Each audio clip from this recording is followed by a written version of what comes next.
Mastering the Lightning of Hogwarts. This video is purely for entertainment and does not infringe on copyright or laws. The rights to the novel and image belong to the original author. We do not claim ownership. Don't like waiting and want to listen to this fanfic in full now? Subscribe to our Patreon, where you'll find the best fanfics. Chapter 301 Invitation. Soon, the drill bit cut out a round copper sheet slightly larger than a coin from the metal plate, and clamped it tightly. Then, it passed the copper sheet to the grinder next to it, and the grinder started to grind that copper sheet. After a while, the round sheet, which was initially polished smooth on both sides, was controlled by magic to approach the micro-engraving knife, and the micro-engraving knife began to engrave runes along the preset template. This time is quite long, because the micro-engraving knife not only has to draw magic patterns on the material, but also has to introduce magic at a stable and uniform rate. However, at this step, Anduin also found a problem. Because the lathe will produce slight vibrations during operation, the micro-engraving knife connected to the lathe will also vibrate. This instability will cause the engraved runes to have a gap. After waiting for a long time, the micro-engraving knife engraved with magic runes finally completed the work, and then the copper sheet was guided to the grinder again for polishing and grinding. The final product was a bright metal round sheet with engraved runes, which was a circle larger than a normal coin and much thicker. Anduin took the finished product and took a closer look. Sure enough, the lines on the protective amulet were much thicker than expected, and the thickness of the lines was uneven.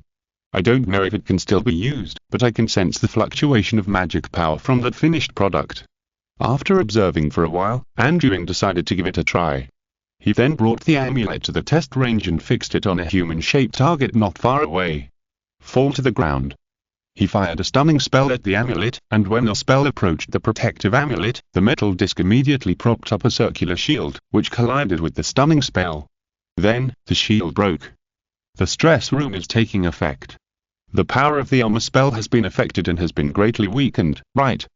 I don't know if the vibration of the lathe can be solved by the ripple repelling spell. If not, the micro-engraving knife must be separated from the main body of the lathe, otherwise the engraving accuracy will never be improved. And the processing efficiency of the lathe is also a problem. It took 20 minutes to process just one defensive amulet. If calculated at this speed, only 3 amulets can be produced in an hour, which is 72 amulets a day. This is not particularly fast. You know, the runes on the defensive amulet are relatively simple. If it is replaced with other products, it will definitely be slower. The longest time is spent on engraving runes during the processing. It seems that if we want to improve efficiency, we have to install micro-engraving knives. Hey, to make micro-engraving knives, we need to use the fairy limb steel. I still have a great use for this precious material.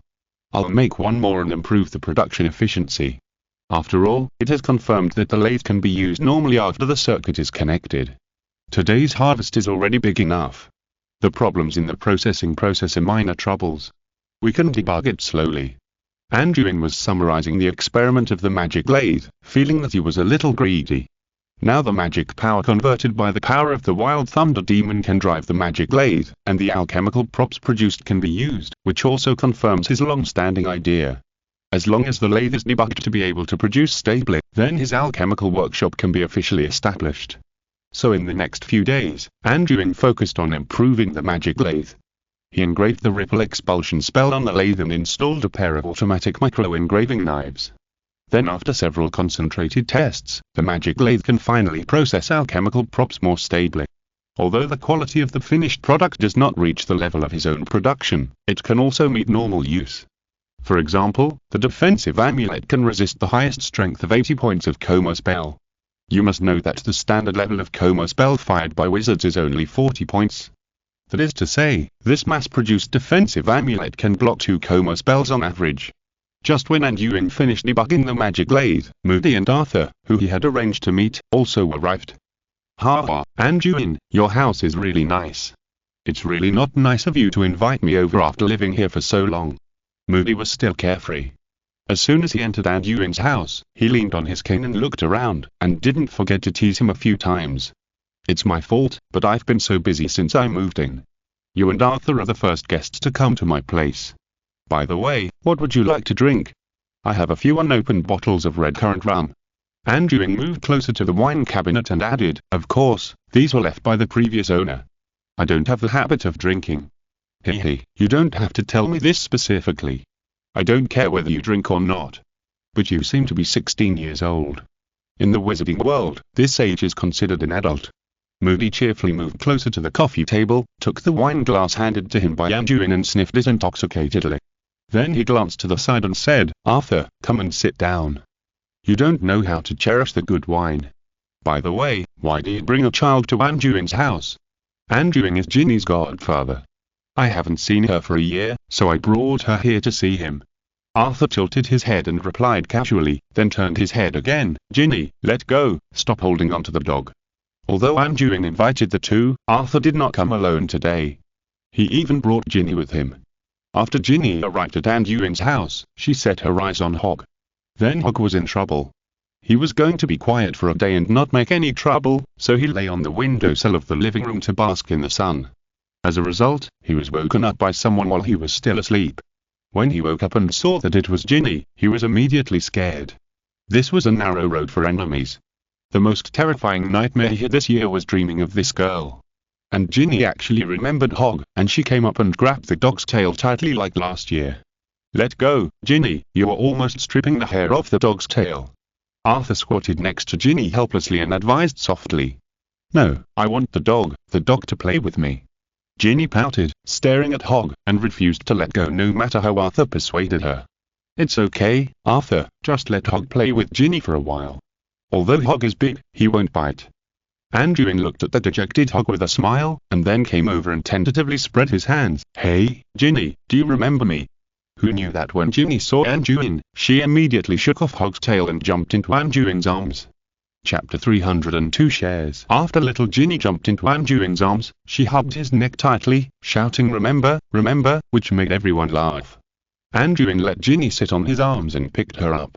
Looking at the little girl who was so close to him, his eyes were full of joy and pampering. It seems that Ginny likes you more than I thought. You are more useful than me. It seems that letting you be Ginny's godfather really works. Arthur came to Ginny and pinched her little hand. Call me godfather. This is your godfather. Do you remember? Godfather, godfather, Ginny shouted obediently. She just felt that the handsome uncle in front of her felt very kind, and she didn't quite understand the meaning of godfather. After hearing Ginny shouting, Anduin also responded very happily, and then held Ginny back to the living room and sat. Ginny behaved very cleanly, and after sitting on Anduin's arms for a while, she gradually became bolder, staring at Anduin with her eyes, and then pulled his hair like a joke. Anduin was not angry because of Ginny's mischief in his arms. Instead, he leaned his head over and let her mess up his hair. Seeing that the two of them had such a good relationship, Arthur also smiled happily and laughed. You see, Ginny likes you so much, why don't you let her stay at your place for 2 days, and I'll come to pick her up in a few days. Live at my place? Anduin shook the little girl in his hand. Ginny, are you willing? Play in diagonally with the godfather for a few days. Yeah. Ginny didn't really understand what Anduin meant, but she instinctively nodded and agreed when she saw Anduin. When Hog, the cat next to him, heard the news, he shuddered in fear. What, this female demon wants to live here? I don't agree. I absolutely don't agree. Hog stretched out his dog paws from a distance to protest silently, and then was ignored by Anduin gorgeously. Okay, stop showing off your father-daughter love. Moody looked at Anduin and Ginny's happy appearance and curled his lips a little bit. Let's talk about business. You said in your letter that you have something important to discuss with us, right? Yes. Anduin nodded, and then carefully put Ginny on the sofa beside him. Ginny also sat there very obediently, grabbing the lollipop handed to her by Anduin and gnawing. Anduin leaned forward slightly, then took out 2 documents from his body and pushed them in front of Arthur and Moody. Take a look at this. Moody and Arthur looked at each other in confusion, and then picked up the documents to check. Oh? Are you ready to start your alchemy tool company? Moody knew about Anduin's plan a long time ago, but he looked at him with some surprise. But what does the 5% shares mentioned in this document mean? Arthur nodded slightly after reading the document. Silver Lightning Alchemy Company. Is this the name of the company you prepared? It's a good thing for you to start a company. Why do you want to transfer shares to us? It turned out that the document Anduin handed to the two was a shareholding agreement of the alchemy company. He had thought that since he would do business with the Ministry of Magic in the future, he would naturally have to develop some internal relationships. Minister Badner was too upright, and others did not have enough trust. So Anduin thought of Moody and Arthur. As a heavyweight figure in the law enforcement department, Moody had a lot of say. With him helping him speak in the Ministry of Magic, the effect would naturally not be bad. If this 5% share could pull Moody and his network of relationships to his side, it would not be a loss at all. As for Arthur, although the Office for the Prohibition of Abuse of Muggle Objects where he worked was only a small department, from the information he had learned before, Arthur's authority was not small at all. In the future, he was going to get involved in the field of civilian alchemy. To make civilian alchemy props, it was inevitable to modify some Muggle items. Then, Arthur could become the umbrella of his own company in the future. After all, the Ministry of Magic was responsible for legislation by its own shareholders, so wouldn't that be all-powerful? In fact, he also prepared a contract document for Hagrid. Anduin would inevitably go to the Forbidden Forest to make money, so naturally he would have to bring him on board. To put it bluntly, he was integrating resources and developing the invisible value of these people. Besides, these people were all his good friends, and Arthur was now half a relative. It was natural that they would make money together. Anduin still understood the principle of keeping the fat water in the fields. However, it was not easy for Anduin to say these things to them directly, so he had to find some logical names. It's like this. Anduin looked at the two of them with a smile. I'm planning to start my own alchemy company soon. But the alchemy company I opened mainly deals in tactical equipment, most of which are not intended to be sold to ordinary wizards, and both of you work in the Ministry of Magic, and your colleagues will be my main customers in the future. So I would like to ask you two to be consultants for the company, and then learn about some customer needs and feedback from you. As for these shares, I'm short of money right now, so this will be considered as your salary. At this point, Anduin looked specifically at Moody. For example, you have mentioned before that many Aurors have encountered difficulties on duty, which has also given me a lot of inspiration and ideas for product development, so I am very sincere and want to invite you two to join the Silver Lightning Alchemy Company. After hearing Anduin's explanation, Arthur still looked at him in confusion. But even if you want to hire a consultant for the company, wouldn't it be enough to hire Moody? Although I usually conduct surprise inspections in the field, I rarely fight on the front line. Indeed, if it is just for combat props for frontline duty, it is enough to have Moody as a consultant, but in the future I also want to try to enter the market of civilian alchemy props.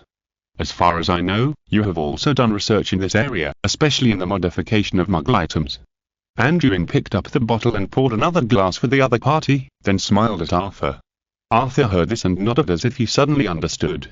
He had indeed communicated a lot with Anduin in this regard. Moody next to him obviously thought more than Arthur. He saw his two eyes, one big and one small, turned back and forth, and immediately grinned at Anduin. Ha ha, Anduin, you said so much in a roundabout way. Actually you want to bribe us with these shares, you want us to help you get more orders in the Ministry of Magic. Moody has seen all kinds of storms, and he can see through Anduin's little thoughts at a glance. Chapter 303 I have someone above me. After hearing what Moody said, Arthur seemed to realize the trick, and then he looked at Anduin with some entanglement. Anduin faced the gaze of the two, but he did not show any emotion like surprise or panic, but grinned slightly. You can understand it that way, but if you say it is to win orders, then you were a little unfair to me. I am very confident in my products. I believe that as long as I show you the alchemical props in my hand in full, you will understand their value. After saying that, Anduin glanced at Moody again. Do you still remember what I demonstrated to you before? I'm impressed. Moody nodded in approval. He has always coveted the alchemical props in Anduin's hand. He asks him every year if he has opened a business. So do you think that your colleagues in the Ministry of Magic will be interested in my products after knowing the props in my hand, and are they willing to spend money to buy them? After getting Moody's affirmative answer, Anduin asked with a smile. Well, Moody lowered his head and thought for a moment, then answered affirmatively. I don't think anyone will refuse. The alchemical props in your hands are quite attractive to Aurors fighting on the front line. So, Anduin spread his hands. Do I need to rely on back doors to get orders? I just need to give my alchemical items enough opportunities to display in front of your colleagues, and customers and orders will come naturally. Oh? Moody tilted his head, as if he thought of something. So what do you mean by enough display opportunities? Could it be that? Yes, Moody, you should have guessed it. Anduin laughed. I can provide you with enough tactical equipment for free, and you can try it for free and use it in front of your colleagues. So that's the case.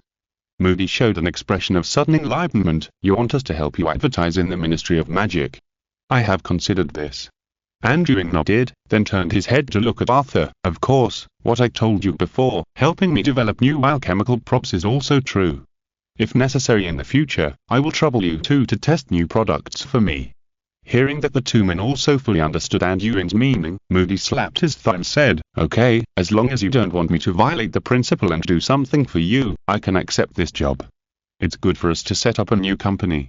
Arthur also expressed no objection to this. After all, Anduin was giving them money. Wouldn't it be stupid not to take advantage of such a big advantage? Okay. Anduin snapped his fingers, and then a feather pen and a box appeared in front of the two men respectively. Since there is no problem, both of you sign the magic contract. From now on, we will be family. The two boxes contain the first generation of products that I am going to sell now. You can take them back and try them out first. The two saw that Anduin was so well prepared, and based on their understanding of Anduin, they knew that he would not harm them, so they signed their names on the contract neatly. After signing, the two men couldn't wait to take the suitcase in front of them and opened it. Inside were 2 rows of metal amulets, a pair of shoes, a vest, a pair of gloves, a pair of handcuffs, a pair of goggles, and a silver pocket watch. It looks like you've developed new items recently. Are these the magic forbidden handcuffs you told me about before? Moody asked as he picked up the handcuffs from the box and played with them. Yes, there are instructions in the box, with instructions on how to use these items. I also have a new set of equipment that is almost ready. Maybe it will be completed before the opening, and you can see the finished product then. Anduin pointed to the compartment in the suitcase, and they saw a booklet inside. Since we've signed that contract, we're colleagues. Is there anything your company needs help with? I'm a little embarrassed to take things for free. Arthur was used to being honest and not used to taking advantage of others, so he spoke first. There are indeed 2 things I want to ask you for help with. Even if you don't ask, I'm going to tell you. Anduin smiled and nodded to Arthur. What is it? Now you're our big money sponsor, so you don't have to be polite to me. Moody immediately put himself into the role after signing the contract with Anduin, and assured the other party in a very generous manner. It's not a big deal. Anduin handed a licorice stick to Ginny, who was chewing a lollipop next to him, and then he said slowly, to set up a company, you need to register with the Ministry of Magic. I'm not very familiar with the procedures in this regard. After all, there are many combat equipment in my products, and I don't know which of them will be defined as control products, so I have to ask you to help me run it. Well, I'm familiar with this. Although the company registration procedures are a bit cumbersome, I can help you with some preliminary procedures. You only need to go to the Ministry of Magic at the end. Just bring Ginny here, and I'll take her home. As for the products, companies that register to sell physical goods must undergo a hazard classification assessment, and officials from the Department of Magical Accidents and Disasters and the Department of Law Enforcement will jointly determine it at the time. When you go through the registration procedures, remember to bring all the products you want to sell. We will make an on-site determination. You can sell props that are not classified as controlled items to ordinary wizards. As an old man in the Ministry of Magic, Arthur is quite familiar with the operation of each department. Okay, I'll trouble you then. Anduin nodded. There's one more thing. I'd like to ask you to contact Director Bonds or Minister Badno of the Law Enforcement Department to see if I can be allowed to do a product launch demonstration for them. Although I know both of them, we rarely contact each other. I want to demonstrate the product to them on site and talk about it in detail. If we can establish a direct supply relationship with the Ministry of Magic, I can provide them with some discounts. Well, Moody pondered for a while after hearing Anduin's words. I can talk to them for you. I think it shouldn't be a big problem. After all, you helped Minister Badno a lot before, and you were also a student of Director Bond's brother. Anduin nodded with satisfaction. This is the benefit of having someone inside. If he was alone, or if he was some other small boss who had just established a new company, it would not be so easy to talk business directly with the Minister of the Ministry of Magic. Now, not only does someone help him deal with all the cumbersome procedures in the Ministry of Magic, but he can also help him pass messages to the top management. I guess when Moody talks about him with Minister Badno, he will inevitably speak for him. Chapter 304. Go riding a dog. After discussing the establishment of the company with Anduin for a while, the two said goodbye to him. Now he just had to wait for news at home. Ginny, who was left behind, did not show any nostalgia or reluctance when she said goodbye to Arthur, which made Arthur, who was ready to comfort her, speechless. Of course, Hog was even more speechless. He could clearly sense that when Ginny said goodbye to Arthur, her eyes were almost always focused on him. That creepy feeling must be right. That little devil was going to attack him. So when Arthur and Moody left home, Hog quickly became smaller, and then ran away in a flash. No one knew where he hid. Ginny, do you want dessert? I'll make a cake for you, okay? After Anduin sent the two away, he picked up little Ginny and coaxed her with a doting look. Okay, Ginny narrowed her eyes, revealing two cute little crescents, and then tilted her head as if she thought of something. Godfather, I want the dog to play with me, where is the dog?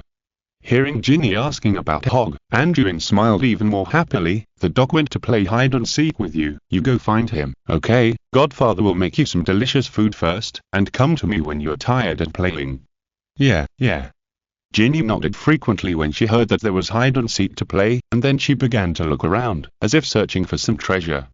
After Anduin put her down, she rushed out. Obviously she was more interested in the dog now. Clicky, keep an eye on Ginny, don't let her hurt herself, I'll take care of dinner tonight. Anduin squinted his eyes and looked at the excited Ginny in the distance. He finally found the nemesis of Hog, and let Ginny take good care of this stupid dog in the next few days. Yes, sir. After Kiki responded, she disappeared from the spot with a whoosh of apparition. In the following days, Anduin, who was accompanied by Ginny, also felt the warmth of family for the first time in a long time, which made him love Ginny, his goddaughter, even more. But Hog was much more miserable during these days. This husky also gained some experience. For the first time, he saw a human being with more energy than him, and she was a little human girl. No matter how big or small he became, no matter where he hid himself, Ginny would always shout the terrifying dog sound and find him directly. Moreover, Ginny was very strong. Once he was stared at, Hog would be pulled out and then ravaged. I don't know what charm he had that made Ginny play with him for several days without getting enough. In the end, Hog had given up. If you like to rub it, rub it. I'll lie down and let you rub it. He really couldn't escape. That day, Anduin dressed neatly and carried a large suitcase in his hand. He appeared in the middle of the living room. In front of him was Ginny, who was holding the small Hog and rubbing it. Ginny, it's time to leave. We have to go to the Ministry of Magic today, and time is tight. Anduin came to Ginny, patted the little girl's head and urged her. No, Godfather, let me play with the dog for a while, okay? Ginny pouted unhappily, pinching Hog's cheek with more force, and Hog twitched a few times with a numb face. Hey, Anduin looked at the man and the dog helplessly. He originally just wanted Ginny to treat Hog for him, but who would have thought that the two guys actually fell in love with each other? Didn't you see that Hog didn't even run away now? How about this, let's take Hog with us, and let him accompany you for one last day. Anduin looked at the pitiful Ginny and proposed a compromise. Really?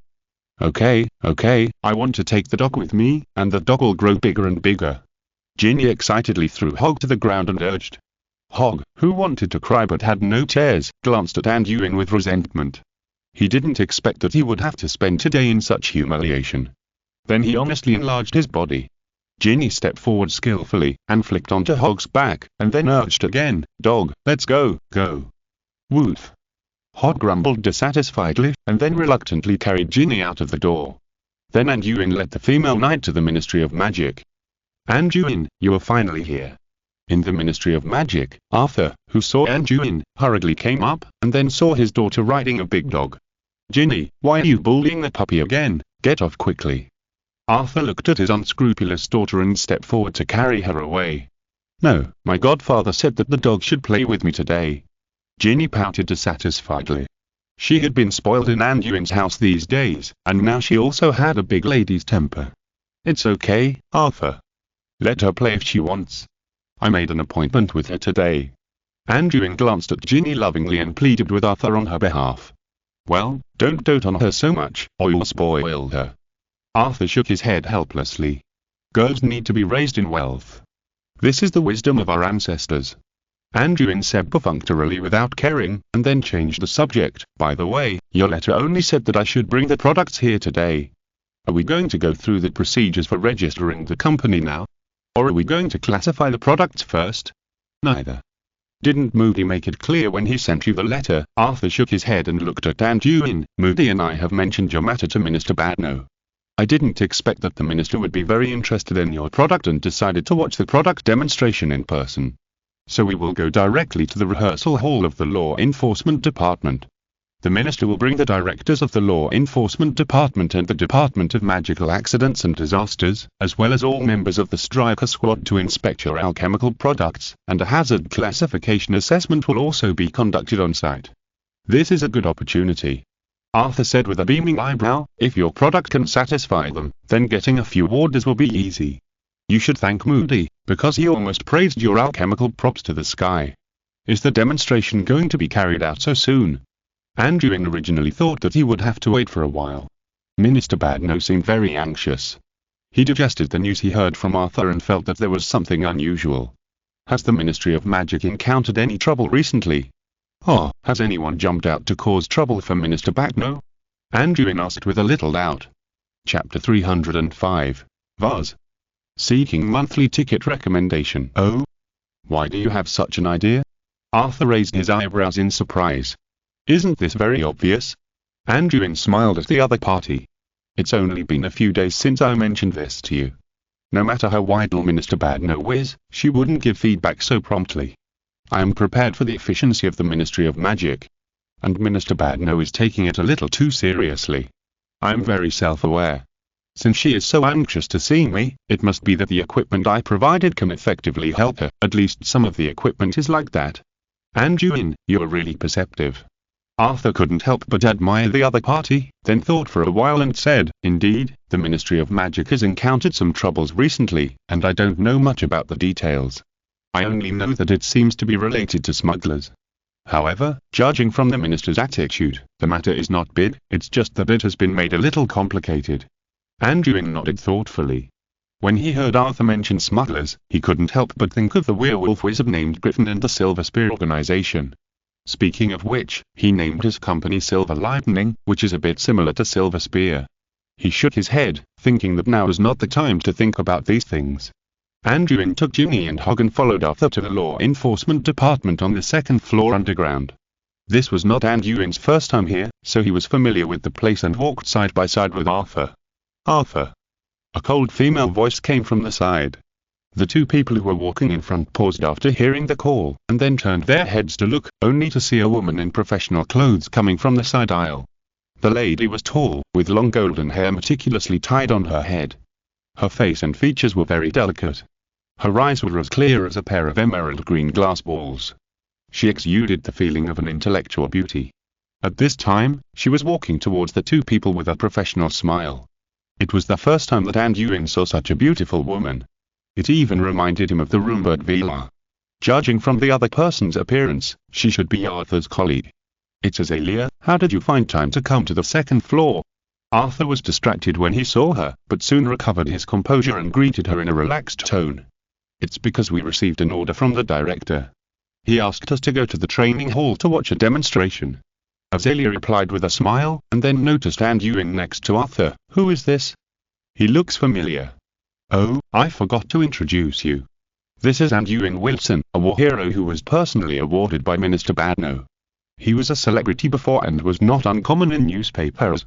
Arthur raised his hand proudly and compared Anduin. No wonder, I remember that I seem to have seen you before, but I didn't expect it to be the young war hero. Azalea covered her lips with a slightly surprised expression.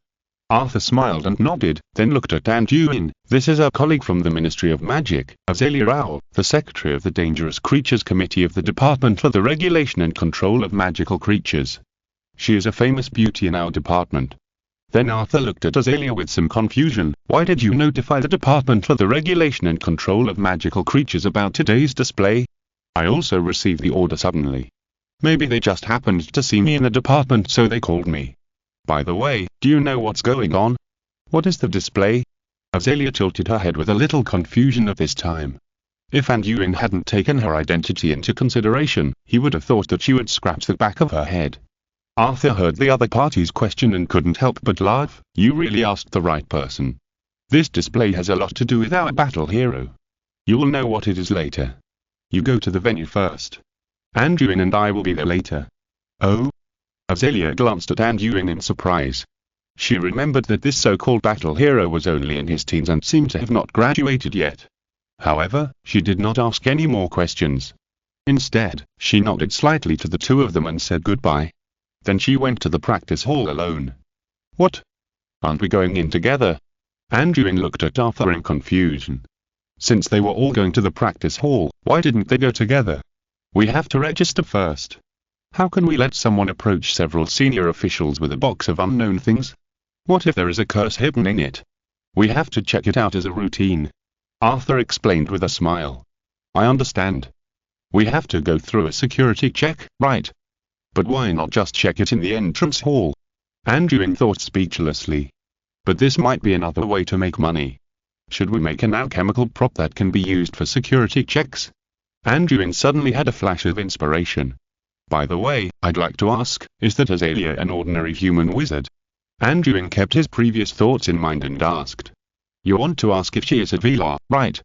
She is indeed a human wizard. To be honest, such a beautiful woman is easy to make people think of something wrong. I heard that there are many people pursuing her in the ministry. Arthur understood Anduin's thoughts and joked. Azalea also joined the Ministry of Magic a few years ago. She is a year younger than Lily. After graduation, she traveled in Europe for 2 years before joining the ministry. So she is also a newcomer in the ministry. Arthur added. I heard you say her last name is Raoul. I remember that it seems to be the same last name as a serpent Death Eater on the run. Anduin was very familiar with the list of Death Eaters and asked sensitively. You mean Thufin Raoul, right? He and Azalea are indeed from the same family, but the blood relationship is very weak. In fact, anyone in the Ministry of Magic who is of pure blood is more or less related to those Death Eaters. This is not surprising. After Arthur explained, he leaned closer to Anduin and whispered, in fact, Azalea's grades in school were not particularly good. It is said that she was admitted to the Ministry of Magic because she is beautiful. Do you understand what I mean? No, Mr. Arthur, why do you seem to have been infected with Vivian's gossip disease? Anduin glanced at him speechlessly. In other words, this Azalea is actually a vase, but Anduin always feels that this beautiful woman seems to be hiding something, and there is an inexplicable sense of disobedience about her. Anduin shook his head and did not explore further, but followed Arthur into an office. Chapter 306 Demonstration, asking for monthly ticket recommendation. The so-called security check of the Ministry of Magic seemed as simple as a child's play to Anduin. He looked at an old wizard in front of him, holding a wand and casting spells such as detect toxicity and curse apparition on the alchemical props in the box. The main thing was that the other party's spell casting level was still very average. Is it necessary to cast spells one by one? You can't even cast a ranged spell. This really opened Anduin's eyes. Anduin dawdled here for more than 10 minutes before the other party put away his wand, panting. Are you okay, Perkins? Arthur looked at the wizard in front of him who was still sweating, and handed him a handkerchief very considerately. It's okay. Why did you pack so many things? It really made me tired. Perkins, with grey hair on his temples, complained a little and gave Anduin a slightly unfriendly look. Anduin could only roll his eyes speechlessly. He was still struggling with whether to develop an alchemical tool for security checks, but after experiencing such an inefficient service, he thought it was necessary. He was going to start the process when he got back, and make the old man unemployed as soon as possible. After finally completing the security check, the two of them went to find Vanessa and asked her to help look after Ginny and Hog for a while, as it would be inconvenient to take them with them for the demonstration later. Afterwards, the two finally arrived at the practice hall, which looked like a large banquet hall with bright lights inside and a very high ceiling. There were 2 rows of dummies on both sides for Aurors to practice daily. At this time, there were already quite a few people standing in the practice hall. In the middle of the hall was Minister Bacno, and in the 2 rows stood Amelia Bones, the current director of the Law Enforcement Department, Cornelius Fudge, the director of the Department of Magical Accidents and Disasters, and more than a dozen strikers led by Movie. Cornelius Fudge, who had met him once before, had a kind expression and nodded to Anduin with a smile. There were many Ministry of Magic staff standing around, and judging from their clothes, they should belong to different departments. There was also Azalea, who had just met. She was standing next to a middle-aged man, who should be an official from the Department for the Regulation and Control of Magical Creatures. Sorry, Minister, we're late. The routine inspection took a lot of time. After entering the door, Arthur led Anduin to Minister Badno and reported. "It's okay, we just arrived." Minister Badno still looked majestic, and then looked at Anduin beside him. "It's been a long time since we last met. I heard from Moody that the equipment in your hand is very important for our next action. After such a long time, you can still bring us surprises." "No, what did Moody say to you? Why did he mobilize so many troops?" After listening to Minister Badno's words, Anduin felt a little puzzled. Moody, who was standing next to him, was grinning at him, and even winked at him complacently when the two of them looked at each other. "I'm sorry, I didn't know you took it so seriously before, and I can't guarantee that I can satisfy you completely." Anduin felt that he had to leave a way out for himself first, so as not to be fooled by Moody inexplicably in the end. "I told Moody not to be too clear when he wrote you." Minister Badno shook his head nonchalantly. "Today's demonstration requires a certain degree of confidentiality, and please don't publicize what happened today afterwards." So that's how it was.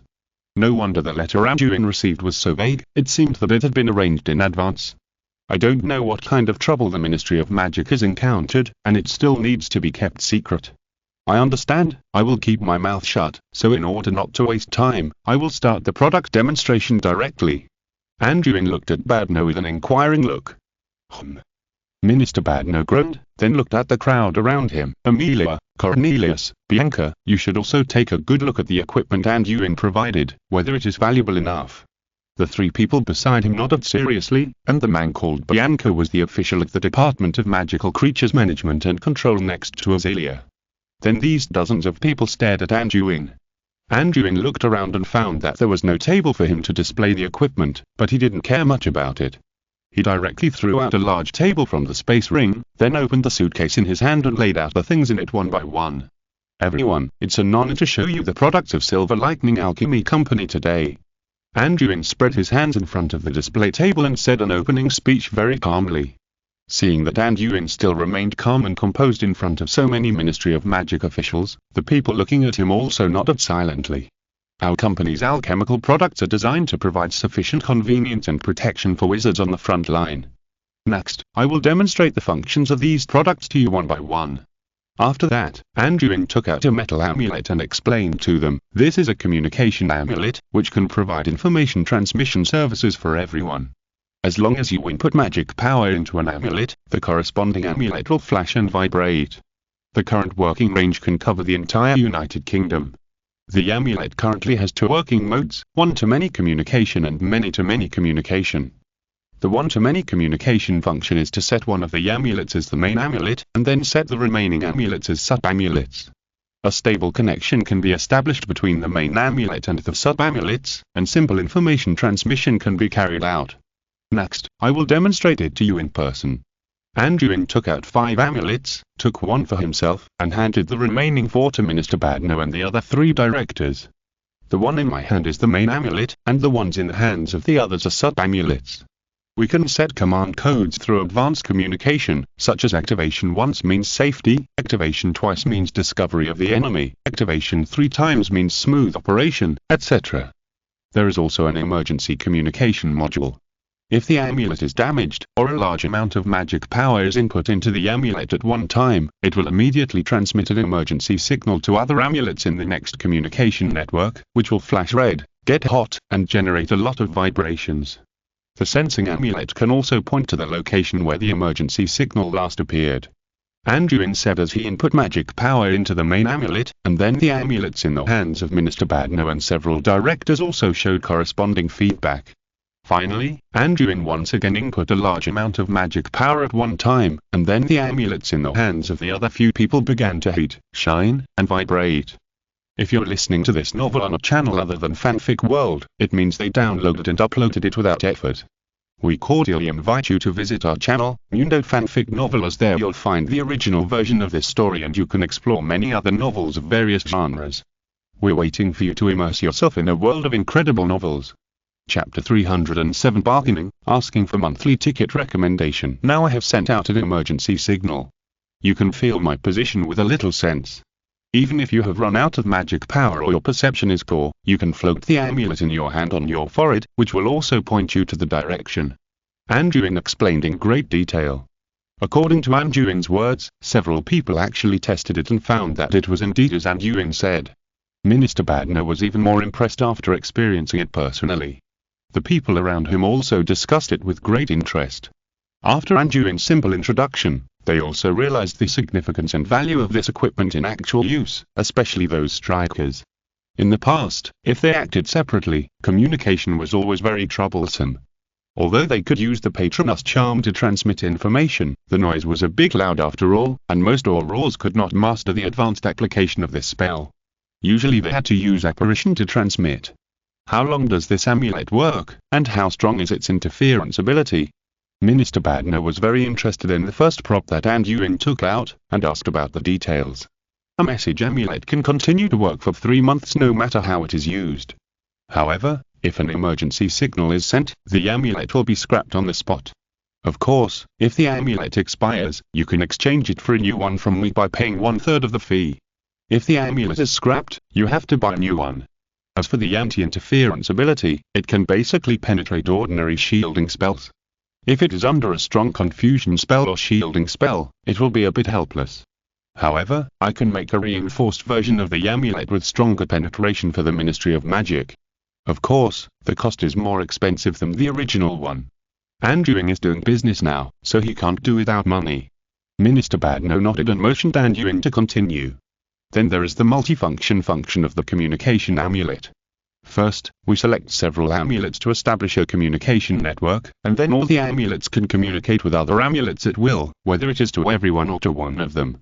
Of course, to realize this function, we have to bind an auxiliary equipment communication manual, which is equivalent to a transit station. Each manual can support the establishment of a communication network of no more than 20 people, and then all the amulets are numbered on it. As long as you remember who the amulet with the corresponding number is, you can send a designated communication to the rest of the people. Of course, this manual is not free, but as long as the Ministry of Magic orders 20 communication amulets, I can give you a manual. Anduin said very mercenary words with a very elegant and calm expression. So, how much are you going to sell this communication amulet for? Fudge asked, playing with the amulet in his hand. The price of the communication amulet is 15 gold galleons each. Anduin said happily when he heard someone asking the price. 15 gold galleons? Fudge looked at Minister Badner with some hesitation after hearing the price. He obviously felt that the price was a bit high.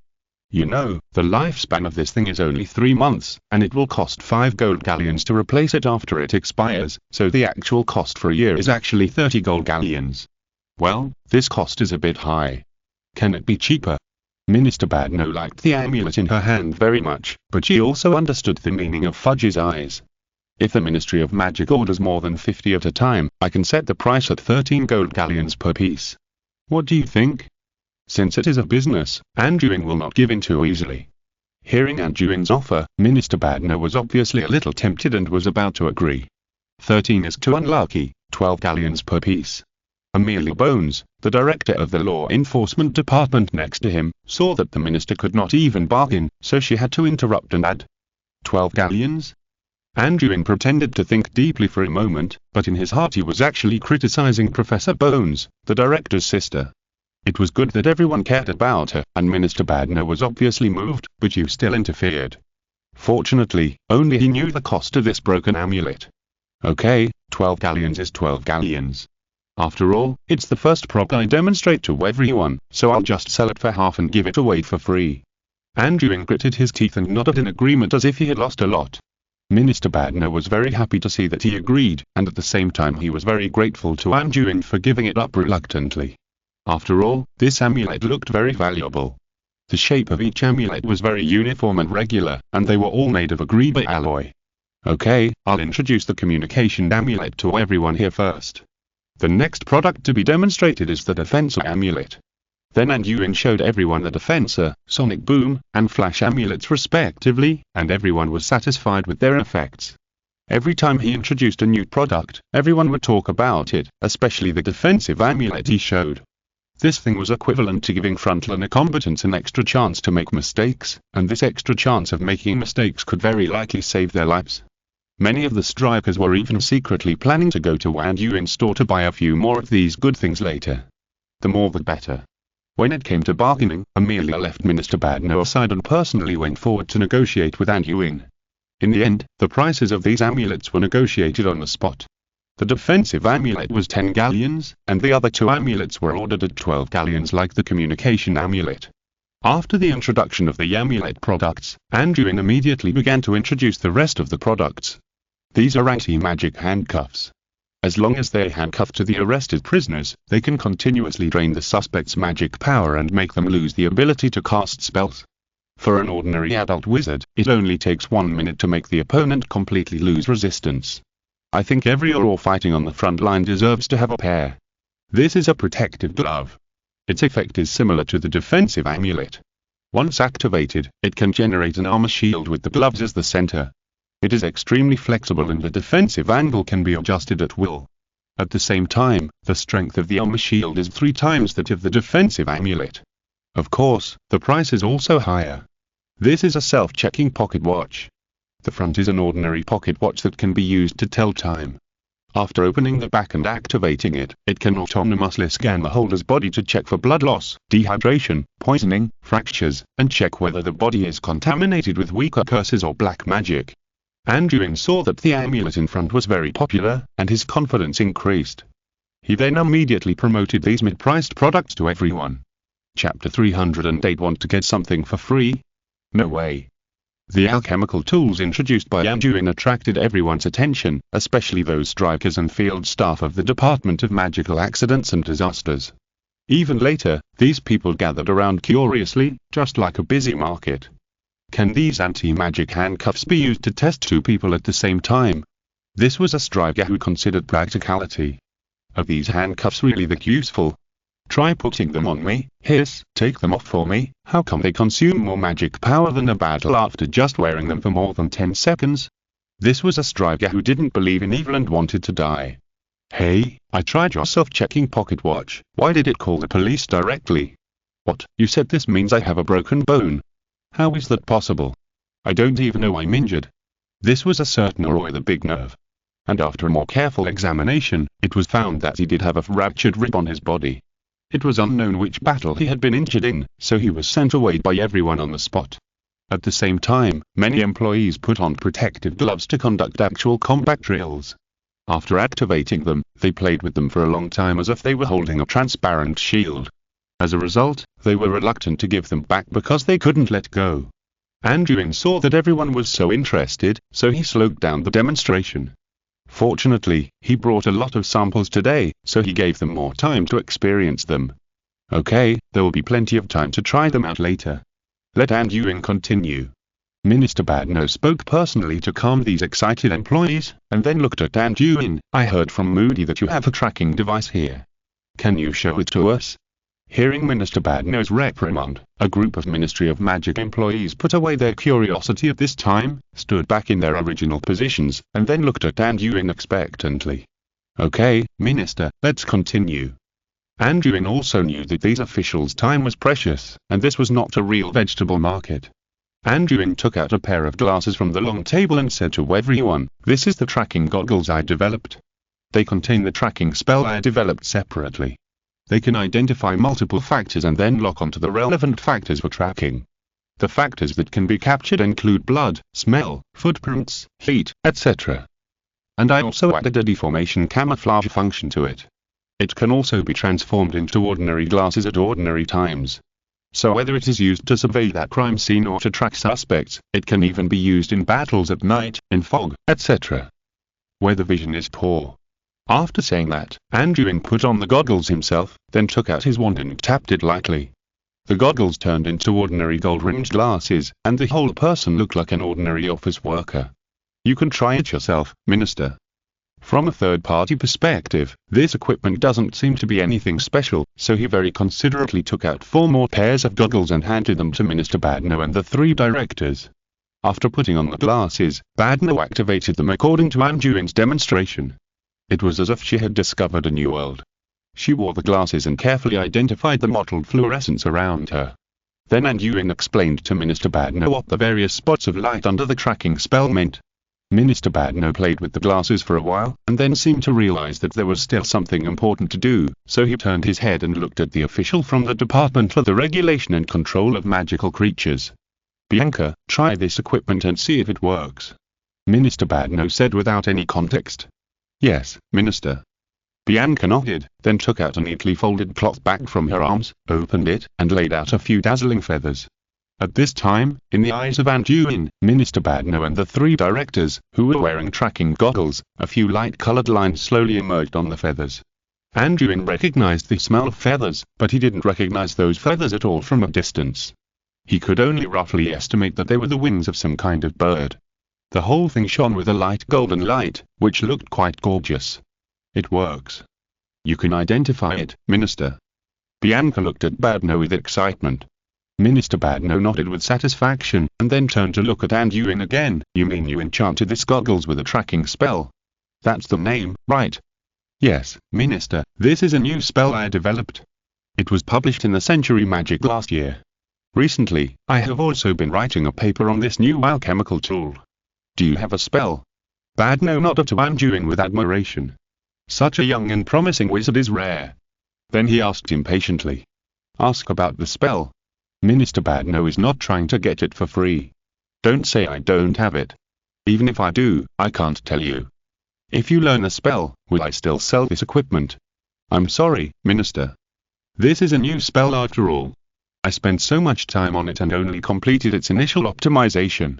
Not to mention the spell. Even if I force it to translate it now, it's probably not much longer than a whole sonnet." Anduin replied with a slightly apologetic expression. "Yeah." Badno nodded helplessly. She also knew that she was a little whimsical. How could a new spell that had just been published have a spell? She was too impatient. "How much do these tracking glasses cost?" Badno may have thought that the previous name was too difficult to pronounce, so he changed the name of the equipment. The tracking glasses, anti-magic handcuffs, self-checking pocket watch, and protective gloves are all products of the same series, priced at 50 gold galleons. After all, their quality and functions are much stronger than amulets, and the shelf life is at least 2 years. For example, the self-checking pocket watch is even a semi-permanent product.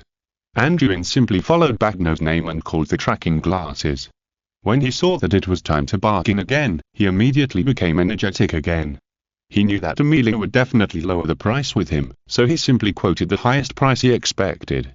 You should know that when pricing alchemical items, in addition to considering the function of the props, another important factor is the duration of the magic. For example, the flying broom that can last for decades basically costs hundreds or even thousands of gold galleons. Since Anduin's products are mass-produced on magic lathes, the materials are not particularly high quality, so the enchantments on them cannot last very long. Chapter 309 Purpose. So, to buy an alchemical tool with a shelf life of only 2 years at the price of 50 gold galleons is not cheap, to be honest. Therefore, after hearing Anduin's offer, Minister Badno did not respond immediately, but turned around and called the other 3 directors. The 4 of them formed a small circle and discussed something quietly. Although the functions of these 4 pieces of equipment are good, we still find it difficult to accept the price you set. Amelia stood half a body away and said with a little entanglement. In this case, Anduin put on a sincere expression, if the Ministry of Magic is willing to purchase more than 50 of these 4 types of equipment at one time, I can give you a 20% discount, which is much larger than the discount for the amulet. After hearing Anduin's reply, Amelia lowered her head and thought for a moment, then whispered with Minister Badno, and after discussing for a while, she turned back to look at Anduin again. The shelf life of the self-checking pocket watch is long enough, so we can accept the original price of 50 galleons per piece. We can afford the 20% discount on the protective gloves, which is 40 galleons. Therefore, we hope to reduce the cost of the anti-magic handcuffs and tracking glasses. Anduin also pretended to think for a moment. Would he rather accept the original price of 50 galleons to buy the self-checking pocket watch than lower the price of the anti-magic handcuffs and tracking glasses? The Ministry of Magic's goal for this demonstration should be these 2 props. In addition to the actions of several officials before, Anduin judged that the trouble they had recently encountered was tracking a target. Was it a fugitive? Or a smuggler, or some kind of magical animal? Anduin shook his head. These things had nothing to do with him. But from the attitudes of several officials, he knew that they were going to purchase a large number of these 2 props, the anti-magic handcuffs and tracking glasses. There would be many days to deal with the Ministry of Magic in the future, so he could use these two equipment to build a good relationship with them. Okay. Anduin finally made up his mind. Since he wanted to build a relationship, he would make a big concession this time. It seems that you like these two items very much. As a token of your sincerity in cooperating with the Ministry of Magic for the first time, I can give you a special discount. Special discount? Amelia raised her eyebrows and looked at Anduin intently. Yes, for the first 50 pieces of the two products, the anti-magic handcuffs and tracking glasses, I will charge 25 galleons each. It can be considered as an opening discount. After that, the price of these two equipment purchased by the Ministry of Magic will be restored to 30 galleons each. What do you think? Anduin calculated in his mind. Even so, after deducting the cost, he still had a profit of 30%, minus 40%, but it was far less than the huge profits of other products. When Amelia and Minister Badno heard the offer, they looked at each other with joy. This price can be said to be much lower than they expected. It was simply a pleasant surprise. Now, not only Minister Badno, but even Amelia looked at Anduin with kindness and appreciation.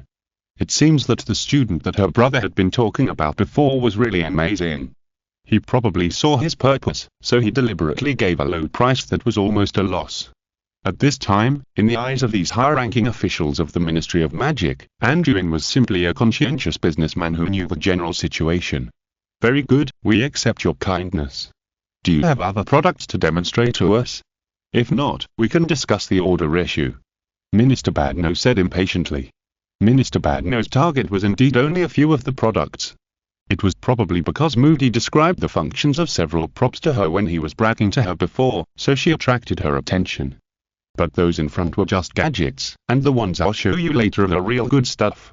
Anduin grinned and smiled slightly. Sorry, Minister, I may have to delay you for a while. I still have a lot of products in my hands that I haven't shown you. I believe they won't disappoint you. Anduin said with a little apology on his face. It's okay. Your talent always brings surprises to others. Please continue. In view of Anduin's generosity just now, Minister Badno was in a very good mood. So although she had already discussed the part that she was most interested in, she still gave the other party considerable time. Thank you for your compliments, Minister. Next, please allow me to introduce to you two well-made semi-permanent equipment, a tactical vest and tactical leather boots. The main body of this tactical vest is made of ream cattle. It comes with a layer of stress armor spell and a layer of humanoid armor spell, which provide multiple protections for the wearer. It also has an illusion spell to provide the user with a quick means of concealment, as well as a levitation spell. This way, even if you fall from a flying broom, the damage of falling can be slowed down or even eliminated. And this vest also has a constant water and fire invulnerability spell, which can ensure the safety of the user in extremely harsh environments. The two pockets on the upper body are cast with a traceless stretching spell, and there is enough space inside to carry various necessities. There are also potion bags and wand bags on both sides to provide users with time to react and counterattack quickly. At the same time, after the spell on the tactical vest is activated, it can also be automatically replenished over time. As long as there is no damage, the shelf life is more than 5 years. As for the other tactical leather boots, now Anduin is getting more and more adept at selling. It only took a few minutes to introduce the tactical vest and tactical leather boots. He priced the tactical vest at 200 galleons and the tactical leather boots at 150 galleons. The crowd listening to Anduin's explanation also revealed eager eyes, including Minister Badno, who had already obtained the target props. She didn't expect Anduin to have such a good thing. In the next demonstration session, the people around rushed forward and equipped the two props to test. After testing the staff around and answering some questions, Anduin found that they seemed to prefer the defensive tactical vest, but were not very interested in the tactical leather boots that could improve mobility. Perhaps in their eyes, the mobility provided by magic was enough, and both the apparition and the flying broom could allow them to move quickly. However, some strikers, such as the deputy captain of the strike team and Wizard Scrooger, the current deputy director of the Aurora office, pay more attention to tactical leather boots because they understand better the role of short-range, high-speed maneuvers in combat. Whether it is moving or avoiding spells, physical skills are the focus in the eyes of duelists. Chapter 310 Beautiful Wand. But no matter what their preferences were, Anduin's products left a deep impression on them. In the subsequent negotiation process, Minister Badno and Director Amelia did not choose to lower the price, but directly agreed to his initial offer. Perhaps it was because Anduin's previous preferential behavior gave them great favor, or perhaps they did not want to purchase such a high-priced product at all. But this made Anduin very happy. You know, after the Ministry of Magic sets the price, it means that in the future, the employees of the Ministry of Magic will also buy products in his store at this price. After all, you can't stop the Aurors from adding some protection for themselves. After completing the demonstration of this series of products, Anduin threw out the human-shaped target, and for the first time outside Hogwarts, he promoted his definition of power value. You know, if there is no standard before, it's nothing, but as long as you decide to use the standard, then the person who sets the standard will be the biggest beneficiary. So in addition to selling products, he came to the Ministry of Magic to promote his standard and his ideas to these high-level people in the wizarding world. Power value? Minister Badno, Amelia and others looked at him in confusion after listening to Anduin's explanation. Yes, this is the standard unit I use to measure the strength of spells. It contains a very complex calculation formula. It is not only for impact force, but also for the measurement of continuous damage and hidden damage of spells. Of course, you may not understand it so complicated. Just imagine that the higher the number it shows, the more powerful the spell is. If you don't believe it, you can try it yourself. The humanoid target I made has strong endurance. You can cast spells at will. Anduin explained to everyone with a smile that the more precious thing about the humanoid target is the rune structure in it. Although this equipment cannot be mass-produced on a magic lathe at present, each one has to be made by him personally, but the material cost is similar to that of a tactical vest. So every time Anduin sells a humanoid target, he will make a huge profit, so he seems to be very hard-working in selling it. So, if you cast a spell directly on it, you can detect the mastery of the corresponding spell by the caster. Minister Badno seemed to understand a little. Yes, for example, the spell of fainting has a power of about 40 when used by a normal adult wizard. Anduin said, then he raised his wand and waved it at the human-shaped target not far away. Bang! A spell hit the target with a crisp sound, and the human-shaped target shook slightly, and then the value 40 was displayed on the chest. Of course, Aurors or strikers who have experienced actual combat and training will have a stronger control over the stunning spell, and the value they hit will be higher. Anduin waved his wand again, threw out a spell, and hit a value of 60. I see. Minister Badno nodded thoughtfully, but she was still a little uncertain. Why are the values you hit every time you cast a spell always integers? Is it really so precise? Azalea, come and try it yourself. Minister Badno glanced around, preparing to find a non-combat staff member to try it, and casually pointed to Azalea. Me? Oh. Azalea pointed to her face with a slightly confused expression, and it took a while for her to react. Then she obeyed the order and stood in front of the human-shaped target and drew out her wand. Azalea's wand matched her appearance very well, it was a wand as white as ivory. Aspenwood wand? Anduin raised his eyebrows slightly. I didn't realize that this beauty was also a master of spells. At this time, Azalea held her breath, aimed at the human-shaped target, and threw a spell with all her strength, which was also a stun spell. After the spell hit the human-shaped target, it showed a value of 42 points. Seeing this, Anduin frowned in confusion. Isn't it said that the holders of Aspenwood wands are very good at dual magic? Is that it? Or is this beauty hiding her strength? He glanced at her with a slightly teasing look, and then returned to his normal expression. When Azalea saw the number on the target, she pursed her lips awkwardly, then tilted her head to look at Minister Badno. Did that mean she wanted to try again? Try again, use the flaming spell and the freezing spell. Minister Badno still didn't quite understand this new concept, but if what Anduin said was true, then this human-shaped target would be of great use to the Ministry of Magic. Yes, Minister. Azalea responded, then looked at the target in front of her, and then cast her flaming spell. 61. The human-shaped target showed a number much higher than before. Seeing this, Anduin smiled coldly in his heart. This beautiful elder sister was indeed problematic. She must have deliberately controlled her magic to cast the stunning spell before. However, if you think that using the same magic power to cast a spell like Blazing Flame will still produce similar values, it is a bit unrealistic. You should know that the casting of elemental magic is different from the control spell, and it is more dependent on elemental affinity. For wizards with poor affinity for elemental magic, the magic conversion when casting a spell will be very low, and the power of the same magic will be much lower than that of the control spell. However, if the affinity for elemental magic is high, the power of the same magic will be much higher. After seeing the value on the human-shaped target, Azalea was obviously stunned for a while, and the people around her looked at her in surprise. How can this value suddenly be so much higher after using the blazing flame spell? Minister Badno looked at Anduin with some confusion. Anduin glanced at Azalea and decided not to expose this beautiful wizard for the time being. He just wanted to see why she was hiding her strength. Anduin laughed at Minister Badno. I told you, the power value of the humanoid target is not a simple impact force. Under the same conditions, the damage caused by the blazing flames to a person is definitely higher than that of the unconscious person. Moreover, Azalea should also have a good affinity for elemental runes, so the values are different.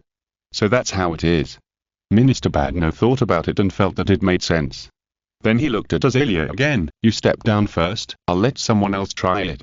Then, Minister Badno tilted his head and looked at Moody. Moody laughed at this time. His expression was very ferocious. He was very curious about this humanoid target before, and he had wanted to try it himself for a long time. He didn't even know Anduin had such a good thing before. Chapter 311. Violent Moody. Moody walked to the humanoid target with his cane, drew out his wand in a domineering manner, and without chanting a spell, he raised his hand and cast a powerful spell. Bang! After being hit by the spell, the humanoid target fell backwards like a tumbler that had been knocked over. Its body even slapped on the ground, then bounced back and swung violently in place. After the target finally calmed down, the value on the humanoid target finally appeared. 358. Wow! The people watching around couldn't help but exclaimed when they saw the value displayed on the target. Even several directors and Minister Badno looked at Moody with a little surprise. They usually knew that Moody was very strong, but they didn't have a practical idea of how strong he was. Maybe his strength was equal to 3 or 4. No one could say for sure. So when his strength was presented as a standardized power value, Moody's strength was even more obvious. You know, the value just hit by an ordinary employee was only 40, so this time it was equivalent to 9 times that of the other person. Ha! Anduin, I haven't used much strength yet, your little target won't be able to withstand it, right? Moody laughed heroically and made a joke with Anduin. Anduin also secretly wiped his sweat at this time. Moody, Minister Badno just asked you to test the product, why did you use so much strength? Fortunately, the humanoid target he took today was his improved second-generation product. He had tried it himself before, and it could withstand spells with a power of less than 500 points. As for more than 500, he was actually not sure, because even if he tried his best, he couldn't hit 500 points. Don't worry, the humanoid target has a good self-healing function. As long as you don't use dark magic like the fire curse to burn it completely, there will be no big problem. Anduin could only brag hard now. In fact, he was not sure whether there would be problems if the strength of the spell was too high. That's good, then I can let go and have a good time, shattered to pieces. Moody grinned, turned around, and then deliberately concentrated and accumulated strength for a while, and then cast another powerful spell to blast forward. Bang! A loud noise that was even more piercing than before echoed in the training hall, and even shocked some wizards to cover their ears. At this time, the humanoid target, which was completely covered with spells, did not fall back as a whole as before, because the power of a spell like shattered to pieces is not reflected in the impact force. The humanoid target was now covered with hideous cracks, as if it was about to explode at any time. Seeing the target being beaten into this state, the people around thought it was completely broken. They all looked at Anduin next to them. Even Moody cast an awkward look, as if to say, didn't you just say it was okay? Seeing this, Amelia also took a half step forward, ready to go up and negotiate with Anduin. This thing was broken during the demonstration, and they would not compensate. But before Amelia could open her mouth, a sharp-eyed striker next to her pointed at the human-shaped target that looked like it was broken and shouted loudly, "Look, it's slowly recovering, and the value is also showing." Hearing this reminder, the crowd turned their heads to look at the target. Sure enough, the cracks caused by the bone-crushing curse were actually recovering at a not-so-slow speed. The cracks on the target were almost invisible, and a string of bright red values were also revealed in front of everyone. 489 points. Hiss, everyone around couldn't help but take a deep breath, and was amazed. On the one hand, they were surprised at Moody's strength. The numbers he had hit before were already amazing, but he knew that they could see even more exaggerated numbers. At the same time, everyone was also quite shocked by the strength of this human-shaped target. Such a powerful spell could still work normally after being hit. Judging from the recovery effect, it would be fine in a while. Anduin was actually also shocked. Moody's power was just too exaggerated. You know, when he tested it before, he had to use God Destroyer to achieve such a number. After seeing the effect of the human-shaped target, Moody also laughed, and then gave Anduin a thumbs up. This test target is really good. Remember to sell me one after the demonstration. When the people around saw that this was a good thing that even Moody was convinced of, they all rushed forward to try their own skills. In the end, Minister Badno stretched out his hand to stop everyone. Quiet, you'll have the opportunity to train in the future, but let's negotiate the price with Anduin first. Minister Badno dismissed everyone and turned his head to look at Anduin. From what Badno said, it can be seen that she is now quite satisfied with the human-shaped target product, and it seems that she will at least buy one. At the same time, after Moody's trick, Anduin found that the training effect of the human-shaped target far exceeded expectations. In this case, he had to take this opportunity to raise the price. He originally planned to sell it for 500 galleons, but now, the human-shaped target in front of you has a use time of at least 5 years, and you have seen its resistance to impact. In addition, the power value statistics system is extremely accurate. The price of each one is 800 gold galleons, and it needs to be ordered 1 week in advance. Anduin smiled and explained to everyone. The reason for pre-ordering is that this thing cannot be produced by lathe at present, and each one must be processed by him personally. Of course, the effect of the lathe production is not as good as the current one. After hearing Anduin's offer, not only Minister Badno, but even Amelia did not bargain hard, and finally settled on a price of 750 galleons per target. It seems that the previous demonstration made them have high expectations for this humanoid target. Ladies and gentlemen, finally, I will introduce 2 of my latest magic props to you. I believe they can help you in the frontline duty process. Just when everyone thought that Anduin had finished introducing all the products, he spoke again. At this time, everyone present was also attracted by the 2 props that Anduin took out. They were 2 1-meter-long metal rods. They were the semi-finished products that Anduin took out when he was testing the lathe before. Now he finally finished it. Oh? I wonder what kind of surprise you can bring us. Minister Badno is now more amazed at Anduin. Although he is not very old, he has good things one after another. These 2 props, I call them interference generators. Anduin put the 2 props on the table and said, Chapter 312 Jammer Interference Generator. When the people around heard Anduin say this unfamiliar name, they were confused for a moment and could only look at Anduin quietly, waiting for his explanation. Their functions are actually very simple. One of them is a shielding jammer that can cast shielding spells and muggle-repelling spells. As long as you input magic power and plug it into the ground, it can be activated. The coverage range is 100 meters. No matter how loud the noise is within this range, it will not alarm muggles. It has a very good application prospect when on duty in muggle communities. For example, if a fight breaks out in a muggle gathering area, activating this prop can avoid the danger of disturbing or harming muggles. Or after a case occurs, using this prop can protect the scene in advance and avoid interference from muggles. Anduin held up one of the metal rods and explained to everyone. Oh? After hearing Anduin's explanation, Minister Badno couldn't help but glance at Fudge. This prop is quite suitable for the reversal of accidental magical events team. They are also nicknamed the ass-wiping team by the Ministry of Magic. Every time after the incident, they have to block the scene, expel muggles, repair the damaged site, and obey the order of the memory cancellation command to erase the memory of the muggles at the scene. When Connolly Fudge heard about the function of this prop, his eyes lit up. This thing is good. With it, it can save a lot of trouble for the department. Every time, the staff under him complained to him that they had to waste most of the day to go out for duty. They are the department that works the most overtime except for the Aurors in the law enforcement department. If there is this prop, wouldn't it greatly shorten the working time? Moreover, this equipment can also be equipped to Aurors, so that they can insert one before fighting with dark wizards, which can also save them a lot of trouble in erasing memories. You have to know that they spend most of their time cleaning up the Aurors' butts, so it is easy for some minor frictions to arise between the 2 departments. The Aurors in the law enforcement department fight heartily when they fight, and the mess they make afterwards is thrown to them to solve. Moreover, they always act as if they're superior to others. If you don't know, you might think they are the superior department of the Department of Magical Accidents and Catastrophes. At this time, Fudge also felt that many of his subordinates were winking at him. The meaning was very clear. The more of these props, the better. It would be best to give each of the orals one so that they can learn to clean up their bards by themselves. Fudge understood the opinions of his subordinates, then looked at Minister Badno and nodded sincerely. They liked this prop very much, so they could have it. I understand. You can continue to introduce it. Minister Badno nodded silently to Fudge, feeling a little relieved, and then looked at Anduin to signal him to continue.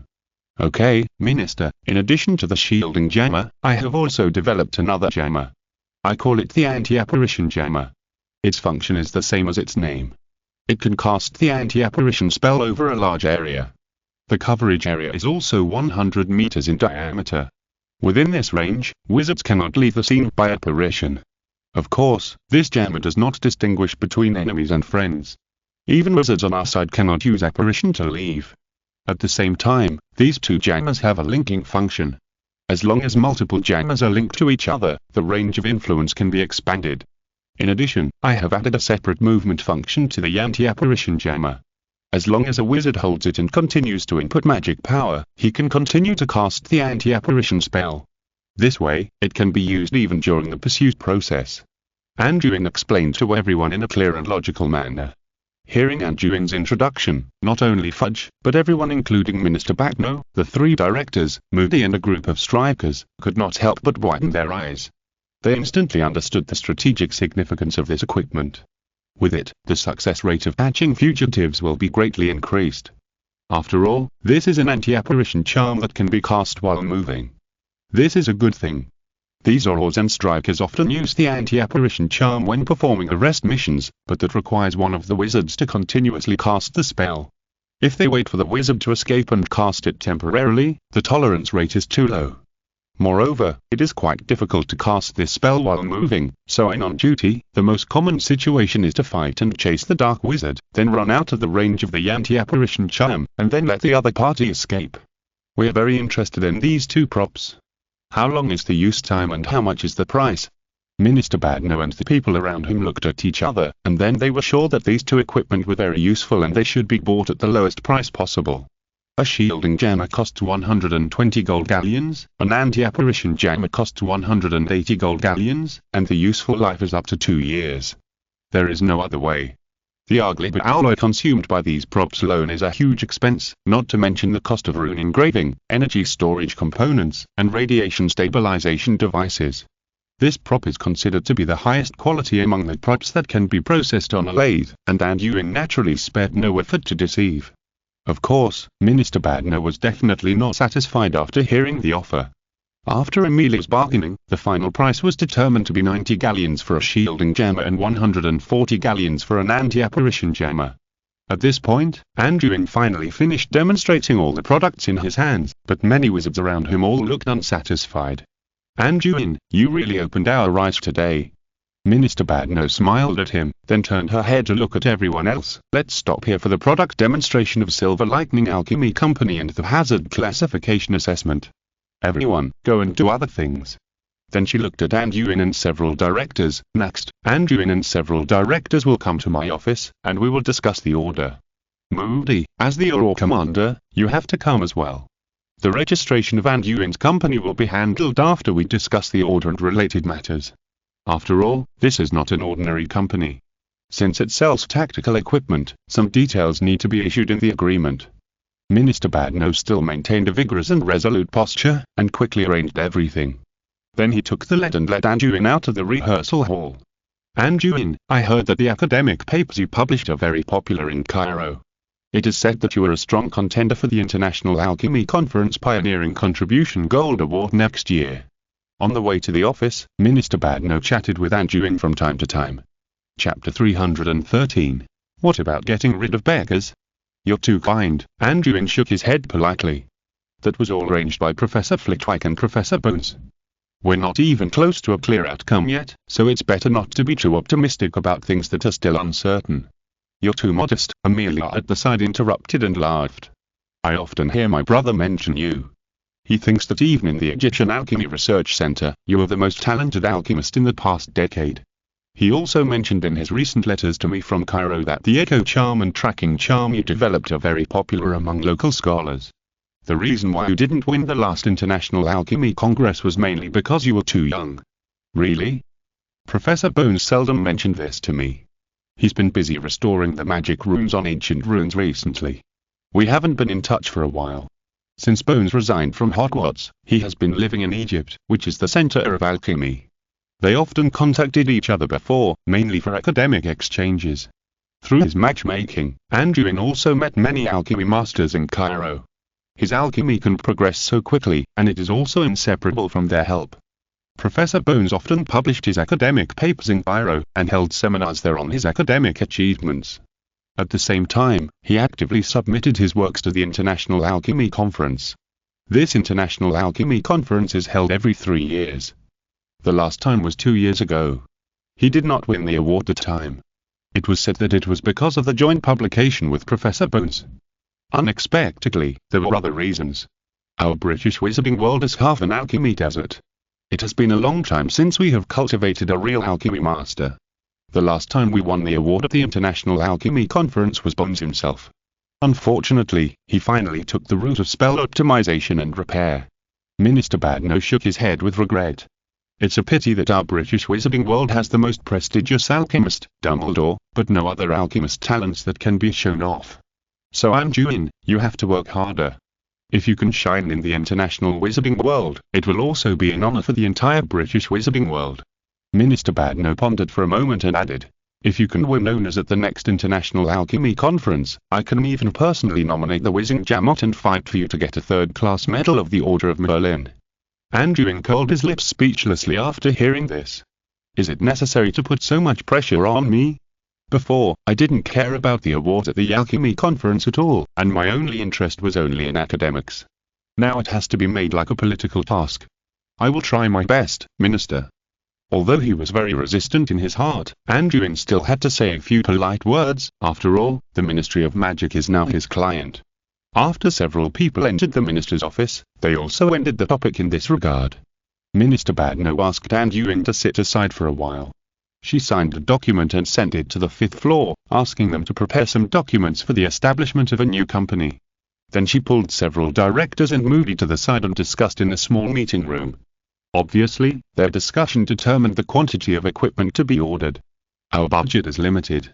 We must have sufficient supply of anti-magic handcuffs and tracking glasses.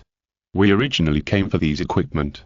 Don't forget the recent actions, Amelia emphasized at the beginning of the discussion. Yes, although this matter is not a big trouble, the losses caused are not small. Maybe we should strive for a joint action of multiple magical ministries. Bianca, director of the Department for the Regulation and Control of Magical Creatures, was more anxious than Amelia. Forget it, don't involve the magical ministries of other countries, otherwise there will be a lot of things to argue about, and they haven't even cleaned up their own troubles. Moody sneered and retorted. Okay, the current situation is still under control, so this is our own business. Now we should discuss the purchase. Minister Badno saw that the topic had gone off track and quickly scolded. Yes, Minister. The people who were arguing came to their senses at this time and quickly responded. The 2 pieces of equipment that need to be purchased in advance are indeed quite urgent, especially the tracking glasses. This actually does not cost too much budget. After all, Anduin has given us enough discounts in this regard, right? The problem now is, what should we do with the other equipment? They are also very valuable. Fudge also spoke at this time. What do you mean? Are you interested in those shielding jammers? If I were to say, that item is a waste. It would be better to order a few more anti-apparition jammers instead of buying that item. Moody saw Fudge's plan at a glance, so he choked him in the face as if he had eaten gunpowder. You. Fudge, as a well-known good guy in the Ministry of Magic, also blushed after hearing Moody's sarcasm. Okay, Moody. Amelia glared at Moody. The Ministry of Magic needs cooperation among departments. It's not all up to the Department of Law Enforcement.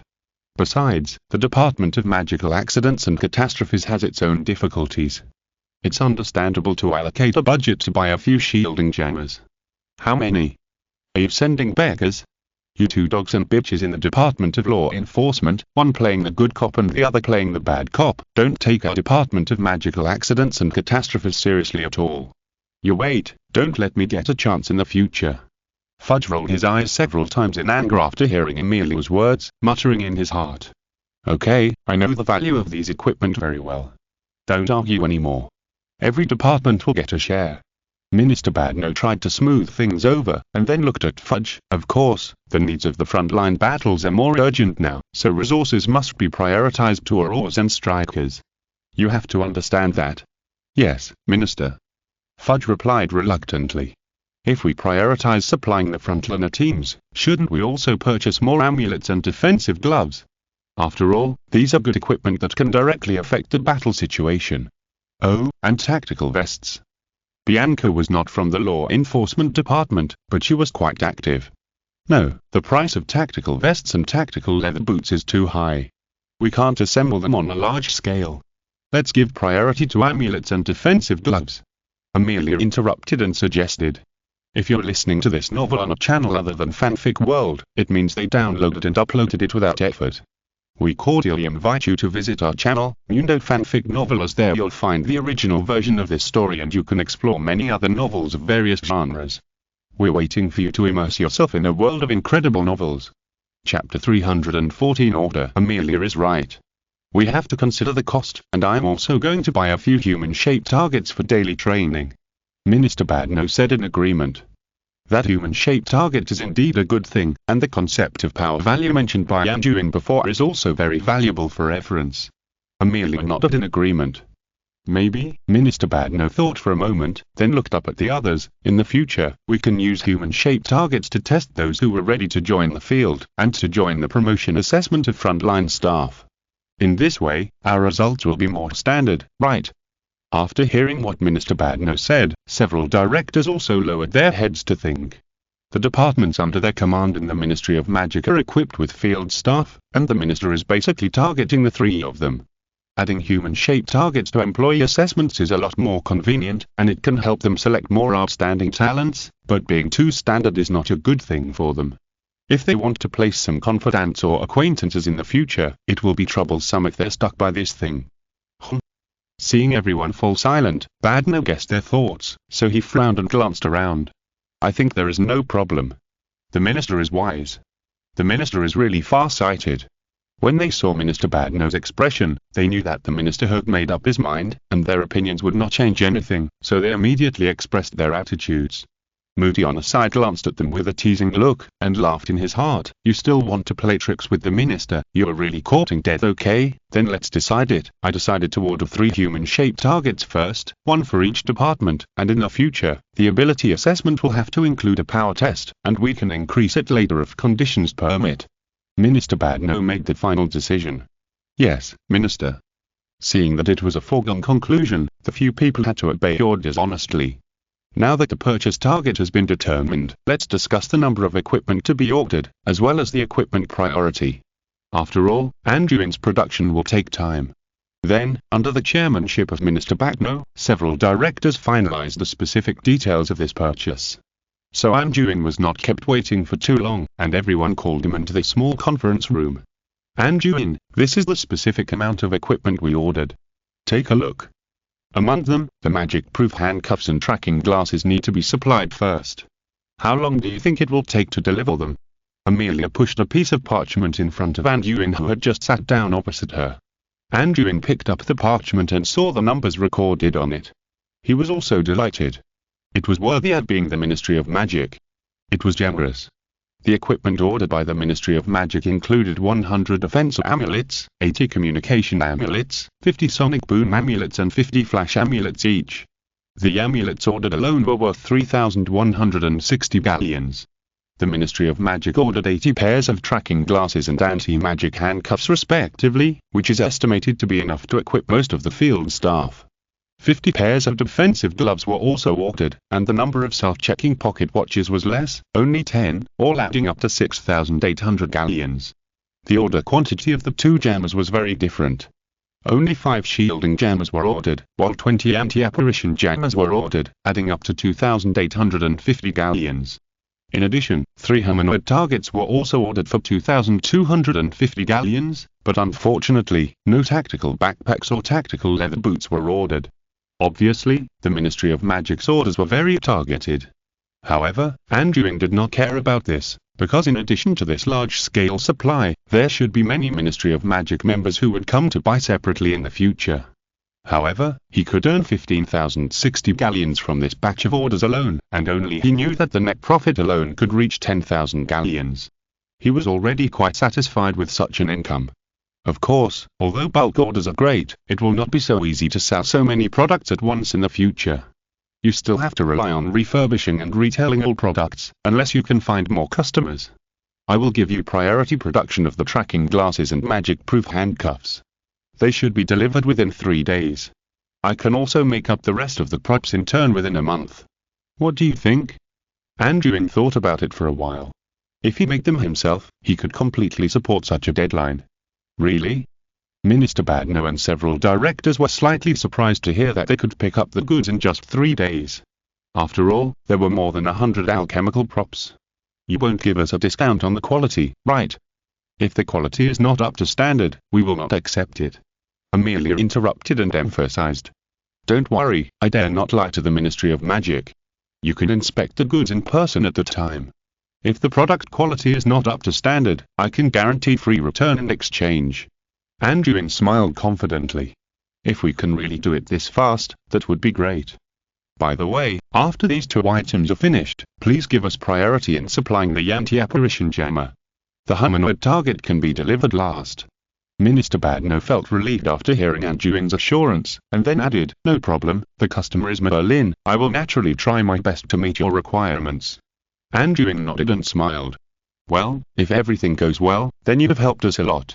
Minister Badno nodded, then took out a piece of parchment. This is a risk assessment report on your company's products. Among the products you currently sell, the defensive amulet, the communication amulet, the protective gloves, and the self-test pocket watch are classified as 20-level products and can be sold to all wizards. And the other 2 amulets, as well as the anti-magic handcuffs, tracking glasses, tactical vests, leather boots, and human targets are all classified as XXX level and can only be sold to the Ministry of Magic or its employees. Remember to register the Ministry of Magic employee account of the purchaser when selling. As for the 2 jammers, they are XXXX level items and may not be sold to anyone except the Ministry of Magic officials. Even if a Ministry of Magic employee comes to buy them, a corresponding approval form must be issued. If you violate the relevant regulations, then your company will be equivalent to violating the laws of the Ministry of Magic. Do you understand? Minister Badno kept a stern face and looked very serious when he was talking about this. I understand. Anduin nodded very seriously, and then looked at Minister Badno strangely. Why is the humanoid target also classified as level XXX? It's not dangerous at all. Level XXX represents dangers that capable wizards can deal with, and the humanoid target has a mechanism for launching spells. This function is relatively dangerous for individual adult wizards with weaker abilities and underage wizards. Minister Badno explained. Chapter 315 Hazard Classification. What if I remove the mechanism for casting spells, and only leave the parts that can withstand attacks, heal themselves, and display that power value? Anduin asked. Since you think it's dangerous to cast spells, why not just remove it? This can also save some costs. After all, it's troublesome to collect second-hand ones. If the offensive function is removed, it can be classified as 20 level. Minister Badno thought for a moment and then turned his head to look at him. After removing the relevant functions, you can bring the equipment to the Ministry of Magic for an evaluation. If there is no problem, then provide certification materials for the version without the spell casting function. Okay, no problem. The human-shaped target is the most valuable product in Anduin's hands. It would be a pity if it can only be sold to the Ministry of Magic. By the way, will the price be lower if the offensive version is removed? Amelia interrupted and asked. She found that it seemed that the Ministry of Magic did not necessarily need a human-shaped target with a spell-casting function. Well, it's just removing one of the simple ones, so it will only reduce the price by 50 gold galleons. Anduin also heard Amelia's hidden meaning, so he had to bite the bullet and said. Then we can also order according to the 20 version, so each one will be 700 galleons, right? Amelia asked with a smile, and at the same time she was happy. This time she saved another 150 galleons. Okay, Anduin replied rather helplessly, and then thought of something and looked at the few people. By the way, if the Ministry of Magic abroad, or other companies want to purchase products above XXX level from me, can I sell them? You see, cross-border companies like Gringotts also have corresponding needs for their own security. After hearing Anduin's question, Minister Badno and several directors looked at each other. They didn't expect him to think so far. If a local British family or company wants to purchase your products, XXXX level props are not allowed to be sold.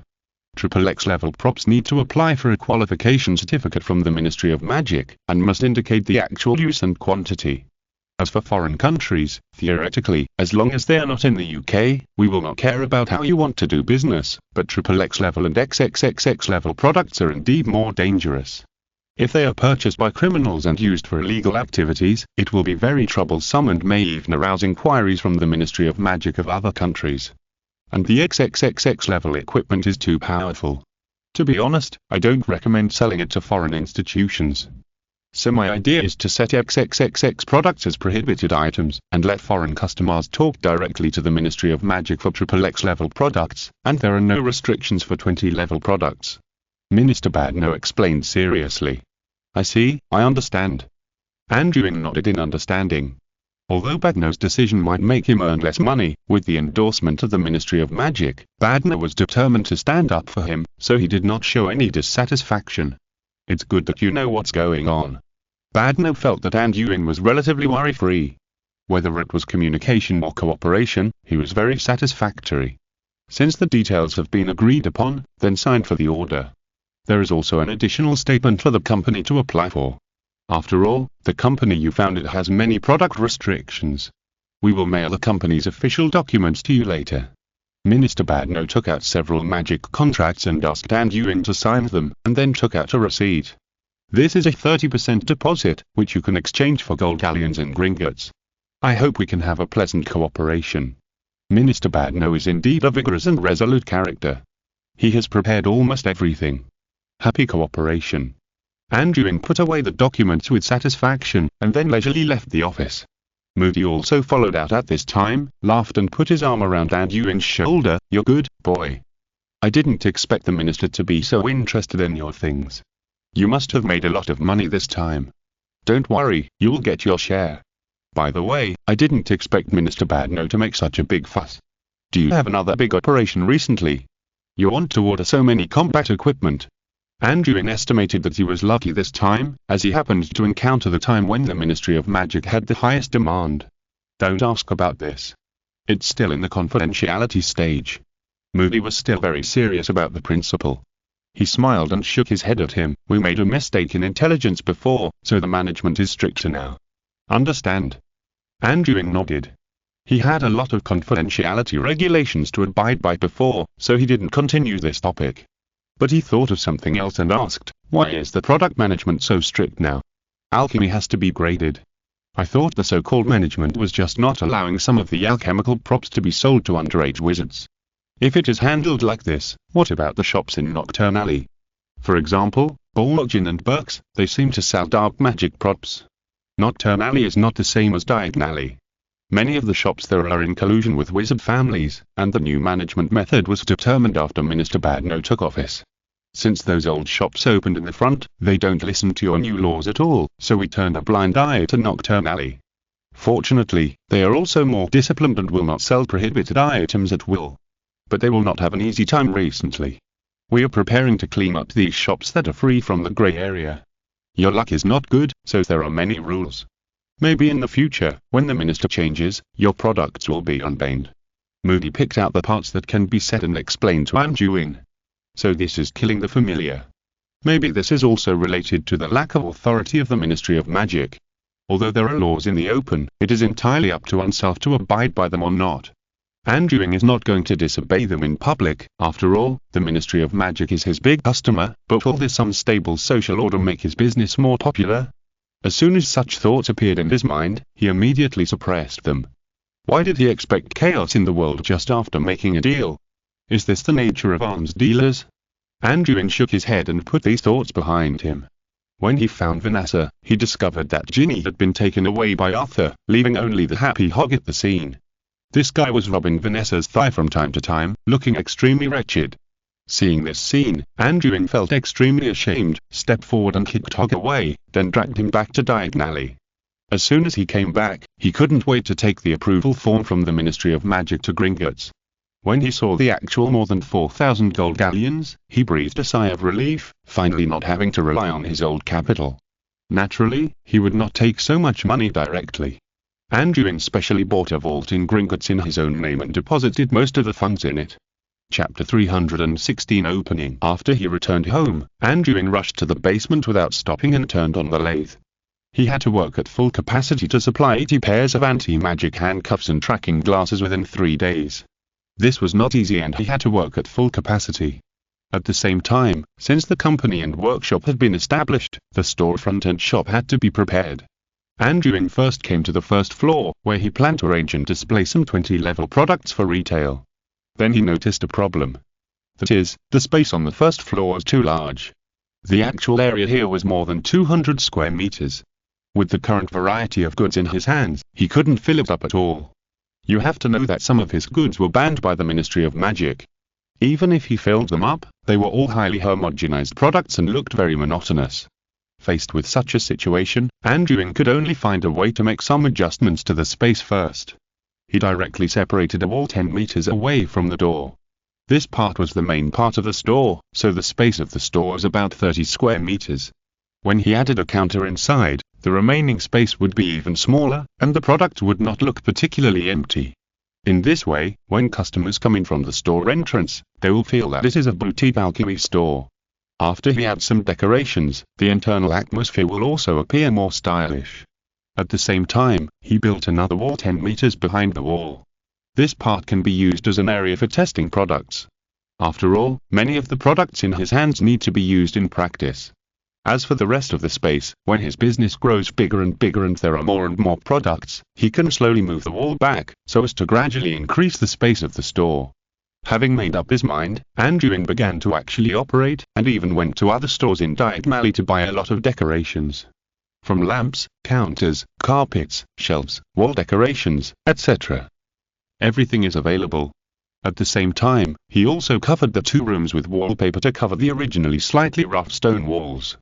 At the same time, Anduin also placed several sets of exquisite chairs and wine cabinets in a corner of the store, so that this corner also added the function of receiving customers. This is actually a helpless thing, because he found that even if the store space is only 30 square meters in size, it still can't be filled with his products. After 2 days, he finally sorted out the interior of the store. The entire store presented a mysterious and simple style. All the furniture, including the counter, flashed with magic patterns from time to time. At the same time, there was a metal raven decoration on the counter. Every once in a while, it would spit out a small light ball like a firefly from its mouth, and then the light ball would float above the store, forming an indoor atmosphere light source. In fact, these have no practical use. The main function is just to look good. For example, the magic patterns on the seats are useless except for luminous farts, and the raven that spits out light balls is just a temporary decorative alchemical prop he made. The reason why he made so many decorations is mainly to deliberately create the atmosphere of a luxury store in the store, so that the distance between the products can be pulled wider. After he finished dealing with the interior of the store, the next thing was the sign outside the door. For this, Anduin was quite simple. He directly erected a plaque with the word Silver Lightning Alchemy Company on the front, with silver characters on a black background, and added his emblem on top. After all these things were done, he could not open the business directly. He had to wait for the license from the Ministry of Magic to open the business. Fortunately, Minister Badner was very efficient. 3 days later, the letter from the Ministry of Magic arrived. With this, his company was officially established. In fact, some wizards passing by had already peeked out of the curtains in the past 2 days. They were all curious about when there was another store in Diagon Alley. However, Anduin had not turned on the lights inside and locked the front door, so these pedestrians could not come in. Now he can finally open the door to welcome customers. Anduin sat in front of the counter on the first floor and gently waved his wand. All the furniture and decorations in the room seemed to come alive. A series of obscure lights began to flow all over his body, just like breathing. All the candles, oil lamps, alchemical ravens and other lighting also lit up. At the same time, the color of the sign above the main entrance seemed to come alive, and a ray of silver-white electric light would jump from time to time on the surface. Anduin's alchemy company opened in a very low-key manner on such an inconspicuous day. It had only been a short time since he opened the shop when the first customer arrived. Of course, strictly speaking, this customer could not be considered a customer because he was there to receive the goods. Azalea received an order from Director Bianca today to receive the first batch of goods from Anduin, who was demonstrating alchemy products at the Ministry of Magic that day. Before leaving, the director also specifically told her to do a good job of acceptance and to try each item in person. Only after confirming that it was correct could she pay the second payment. It was probably this kind of work that required no technical skills and was quite tedious that would be pushed onto a vase like her. Azalea gladly accepted this because she had a strong interest in Anduin. She was also at the product demonstration that day and was quite shocked. This young wizard was like a treasure chest, with good things coming one after another. Should she try to win him over? Azalea felt a ripple in her heart. However, while she was thinking about it, she had already arrived at the door of Anduin's house. Azalea looked carefully and found that the decoration had been completed in just a few days. Then she looked up and saw the metal sign with faint lines on it, which gave people a low-key and luxurious feeling. The emblem above the sign was also very special, with a sword standing in the middle of the crisscrossing lightning. Is this the symbol of a certain family? Azalea was a little confused, but she didn't think much about it, so she pushed open the translucent glass door with the sign open for business, and then a crisp ringing bell suddenly rang. At this time, Anduin, who was trying to find his feeling as a boss for the first time, also reacted. He quickly raised his head and looked over the counter to the door, and kept muttering in his heart whether he should say welcome, and then he saw that the person who came was Azalea. "Hello, Mr. Wilson, do you remember me? Today is the day to deliver the two alchemical equipment, and I am here to receive them." After entering the door, Azalea admired the decoration in the store while explaining her purpose. Chapter 317 Joey and Gemma. Of course I remember. Anduin narrowed his eyes and smiled at her. There are many secrets hidden in this Azalea. At least her strength is not as weak as Arthur described. I didn't expect your shop to open so quickly. Azalea lifted her hair modestly, then looked inside the shop, and took a quick look at the products on the shelves. However, there are not many props on display at present. They are all those that I have seen in the demonstration hall of the Ministry of Magic before. Some of them, such as human targets and jammers, are not displayed at all. She actually doesn't know the rating of that products in Anduin's hands. It is estimated that he has not replenished the goods in order to rush the orders. You are too kind. My company was actually almost ready before, but it was just waiting for the license from the Ministry of Magic. Besides, I just opened the shop, and you are my first customer. Anduin smiled appropriately, then walked out of the counter and pointed to the back door. The goods from the Ministry of Magic are all in the back. Come with me to inspect them. By the way, there are a lot of things. Do you have any space props? Azalea calmly adjusted her sideburns and smiled. Don't worry. Since you are here to pick up the goods, how can you not be prepared? Then Azalea followed Anduin to the inner room. The decoration style inside was not much different from the outside, but it was more spacious and there was basically no furnishings. A long table was unfolded on the side of the room, with two large trays neatly placed on it. The trays were neatly stacked with glasses and handcuffs. Just take your time to inspect the goods here. If you encounter any problems, call me. I still have to watch the store in front. Anduin pointed at the goods on the tray, and then walked out leisurely. Seeing that the other party was so confident to leave her here, Azalea shook her head speechlessly, and then looked at the pile of equipment in front of her in silence. It was really unbearable to have to try every piece. After leaving the room, Anduin returned to the counter and then lightly tapped a mirror on the table. The figure of Azalea appeared in the mirror. The reason why he was so confident in Azalea was that he was prepared and was not afraid of her making trouble. Azalea was quite honest and just stood there silently inspecting the goods.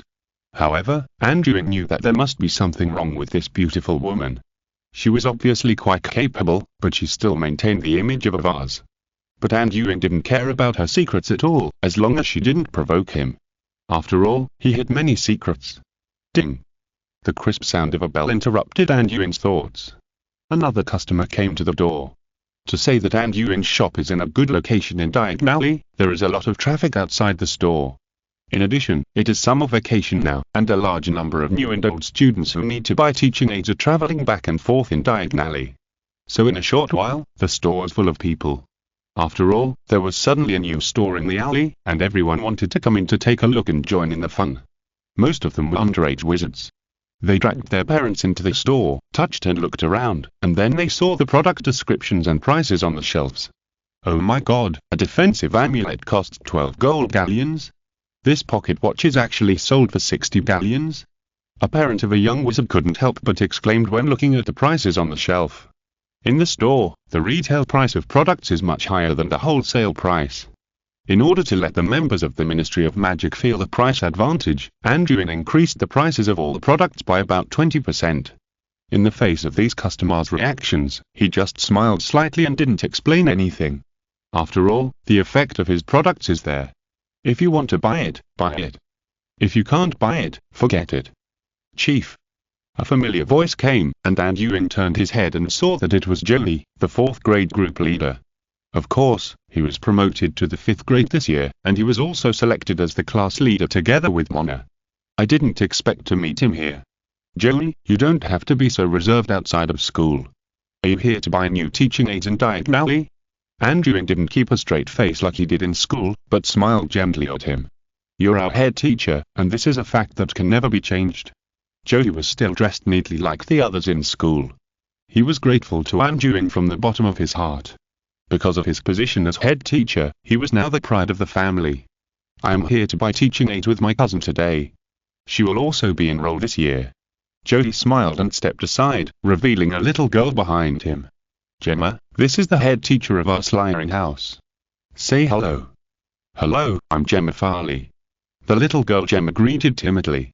She was very surprised that her brother, who was always straightforward in the family, was so honest in front of this man. Hello. Anduin nodded slightly to the little wizard, and then looked at Joey. My shop just opened today, you can pick whatever you like, choose one as a gift for your sister, I'll treat you. Gemma and Joey looked at each other when they heard this, and Gemma's eyes revealed an excited expression. Chief, is this alchemy company opened by you? Joey realized at this time that they did not meet by chance, but ran to the chief's own company. Yes, don't you think these products around are familiar? Some of them I used when I trained you. Anduin looked to their side and said. This is the protective gloves you asked Ibrahimovic to test before. And the communication amulet, so that's it, you have been doing tests before, just to prepare for opening a company. Joey also looked at the surrounding products carefully at this time, and found that many of them were indeed seen in Anduin's hands. Yes, pick whatever you like, the first one is free. It happened to be the opening, and Anduin was in a very good mood, and said generously. Thank you, Chief. Joey knew that the chief was a man of his word. He looked around and picked a pair of protective gloves to give to Gemma. This prop was as flexible as a shield. He had been envious of it when he saw them testing it at school before. Now he could finally have a pair. By the way, Chief, do you sell the human-shaped target you made? Joey had not forgotten the pain of queuing up for practice every day at school. If he could make a good thing like a human-shaped target alone, it would be great. Yes, but it's not for sale now. It needs to be slightly modified before it can be put on the market. Do you like the prop very much? Anduin raised his eyebrows and asked with a little curiosity. Chapter 318 New Product Ideas. Yes, Chief, that's a tool that can test your own strength. Who wouldn't want it? When I was practicing spells at home during the summer vacation, I always felt that something was missing. Later I found out that I didn't know whether my spell casting had improved. If I could see the power value of my spells at any time, I would be more motivated to practice. Joey said with a little excitement. Oh? Anduin rarely had the needs of these little wizards. Now seeing Joey's reaction, he also began to think about whether he could develop some products for little wizards. But a humanoid target costs 800 galleons. Is that the least you can afford? Anduin looked at Joey and asked back. What? So expensive? Joey couldn't help but change his face after hearing Anduin's offer. Yes, the humanoid target is valuable because it can withstand a strong enough spell attack, and then it can recover freely and show the corresponding power value. Anduin explained to Joey. On this point, Anduin did not lie to him. In fact, the most important thing about the humanoid target is its core component, which is engraved with enough healing runes and energy absorption spell runes. A lot of materials are consumed on it. Only when it is as good as before can it guarantee sufficient resistance to attacks. Then how many points of attack can the humanoid target resist? Jody has been in Hogwarts for so long, and the most exaggerated thing he has seen is that Anduin hit more than 300 points, so he asked curiously. I haven't tried the limit, but it should be no problem within 500 points anyway. Anduin smiled. Hiss. Jody took a breath of cold air. Is there really anyone in the world who can hit 500 points? The highest point he scored before the end of the semester was only more than 70 points, which almost killed him. The average score is about 50 points. But many young wizards, or normal adult wizards, don't have such high spell strength. Can you see if you can lower the upper limit of the power value and then reduce the price? If the price is right, I think the human-shaped target will be very popular. Jody was surprised by the resistance and price of the human-shaped target, and suggested with some entanglement. Oh? After hearing Jody's words, Anduin fell into deep thought. Yes, he didn't need to make every human-shaped target so resistant. So far, he has only seen Moody who can hit a value close to 500. The main reason is that Anduin has always had a kind of obsessive-compulsive disorder, that is, no matter what research he does, the relevant attribute must be pushed to the extreme. If it is for civilian use, it doesn't need such a high strength at all. Engraving fewer rooms can also save a lot of raw materials and reduce the price a lot. Thinking of this, Anduin felt that he was imprisoned by many inherent ideas. Maybe he should start from the customers and listen to their ideas more. What you said makes sense. Anduin nodded to Jody, then pointed to the area where chairs were placed next to him. Come, let's sit down and talk slowly. Anduin pulled Jody and Gemma to sit down, then habitually took out a recording board. If we want to make a low-end version of the humanoid target, what price do you think is appropriate, and what should the upper limit of the power be set to? Well, Jody pondered for a moment after hearing Anduin's question, then replied, I think that most wizard families should be able to afford the price of 100 to 200 gold galleons. As for the upper limit of the power, Jody glanced at Anduin embarrassedly. To be honest, I still can't cast a spell with a power of more than 100. I think a humanoid target with a power upper limit of 100 is at least enough for a young wizard to use until he is about to graduate. If it is a humanoid target with a power upper limit of about 200, it can even meet the needs of most adult wizards. And for younger wizards, such as those under the 3rd grade, I think 50 points is enough. In fact, you can even make some low-age versions, just like toys. The materials don't have to be so good. Let them use it during the 1st to 3rd grade. Jody saw Anduin taking notes while he was talking, and he became more and more excited. Low-age version, pre-graduation version, normal version, right. All very good suggestions. Anduin found that Jody had great potential in imagination, and nodded with satisfaction. Then he looked at Gemma next to him. What about you, young lady? Do you have any ideas about this, or do you have any alchemical props you particularly want to buy? Me? I want that. Gemma heard Anduin ask her, and then her finger pointed directly at the raven on the counter that had been spitting out light balls. She had been attracted by the magic prop before, staring at it. Anduin then looked at the alchemy props that Gemma pointed at seriously. He found that the customers in the store were not interested in the expensive tactical equipment on the counter, but many young wizards were curiously staring at the raven, and some brave ones would even touch the light ball that the raven spits out of its mouth. Magic decoration. Anduin thought for a moment, then looked at Gemma. What part of the prop are you most interested in? Gemma dragged her chin and thought for a moment after hearing the question, and said, I like the light ball it spits out the most. It is much more interesting than oil lamps and candles. It would be even more interesting if the shape of the animal could be changed to a kitten or an owl. Oh? Are you interested in such magic lamps? Anduin raised his eyebrows thoughtfully. In the wizarding world, there are quite a few magic lighting lamps, such as the Gobbler Fairy Fire that can burn and illuminate almost infinitely, or various magic candles and magic oil lamps, which have good lighting brightness. However, they are almost all open flame lighting. Anduin originally thought that the wizarding world liked this kind of flame-shaped lamps, including him. He actually preferred to use oil lamps or candles for lighting. After all, it looked more stylish. Yeah, this kind of light ball is really interesting to look at, and it's so bright. Gemma stared at the small light dogs flying in the sky with a sharp gaze. It seems that everyone will become tired at the things they often come into contact with, just like Anduin used to use electric lights, but now prefers open flames.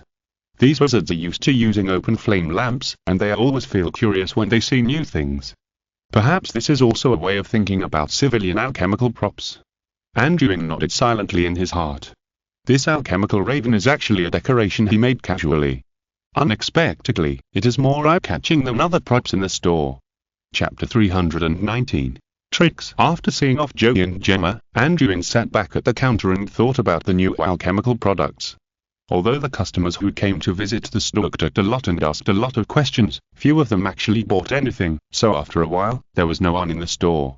The main reason was that the product prices were too high. After all, they had no idea what the actual effects of these props were. Anduin was not too worried about this.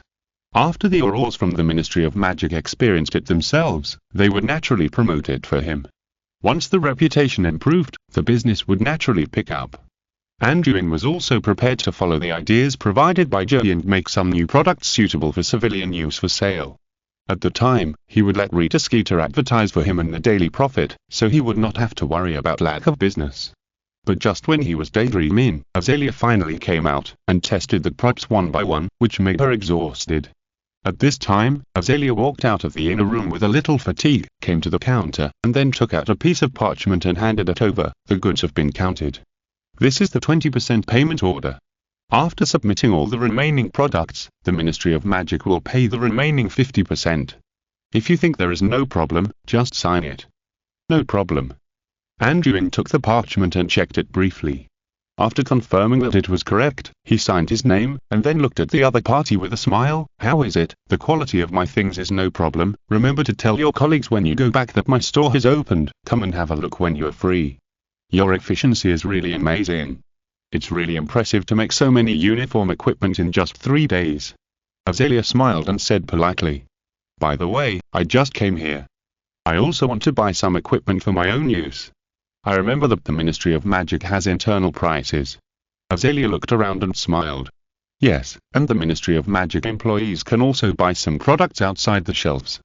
Currently, I only display non-dangerous goods, not all goods. Anduin explained to Azalea with a smile. So that's how it is. Azalea nodded thoughtfully. She was wondering why there were so few goods on display in the store. It turned out that it was restricted by the Ministry of Magic. Then I want to buy a few anti-apparition jammers, shielding jammers, tactical leather boots and a few amulets. Azalea said and began to take money out of her pocket. Sorry, jammers are prohibited products, but tactical leather boots and amulets can be sold. How much do you want? After hearing Azalea's needs, Anduin looked at her strangely. He wanted to buy something with such a strong tactical purpose right away. It seems that the other party's purpose is not very pure.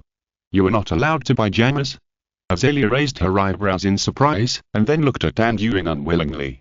Isn't it said that employees of the Ministry of Magic can buy your props at will? Why is the jammer not among them? No way, this is the rule of the Ministry of Magic. If you want to buy it, you have to get the approval of the Ministry of Magic. Anduin shrugged helplessly. Okay, then I want 3 pairs of tactical leather boots, 10 sonic boom amulets, and 5 pairs of protective gloves. After understanding the reason, Azalea quickly adjusted her expression and said to Anduin with a smile. So many. And you only want tactical leather boots and not tactical vests? Generally, only wizards who are good at fighting will pay more attention to body movements and movement speed, and the price of these things added up is not low. It seems that this Azalea is very wealthy. No problem. Anduin put on a happy look after welcoming a big customer, motioned the other party to wait a moment, and then walked into the inner room. After a while, he took out a tray with the goods the other party needed on it. Thank you. Azalea handed over the purse, and then asked casually, Mr. Wilson, you don't seem to have graduated yet. It seems that school will start in a while. Will your store be open then? Anduin replied nonchalantly, don't worry, there will be someone to help look after the store, and my studies are not heavy, so I won't stay in school for too long. I see, then I wish you a prosperous business, Mr. Wilson, and I will come to patronize you again if I have the chance.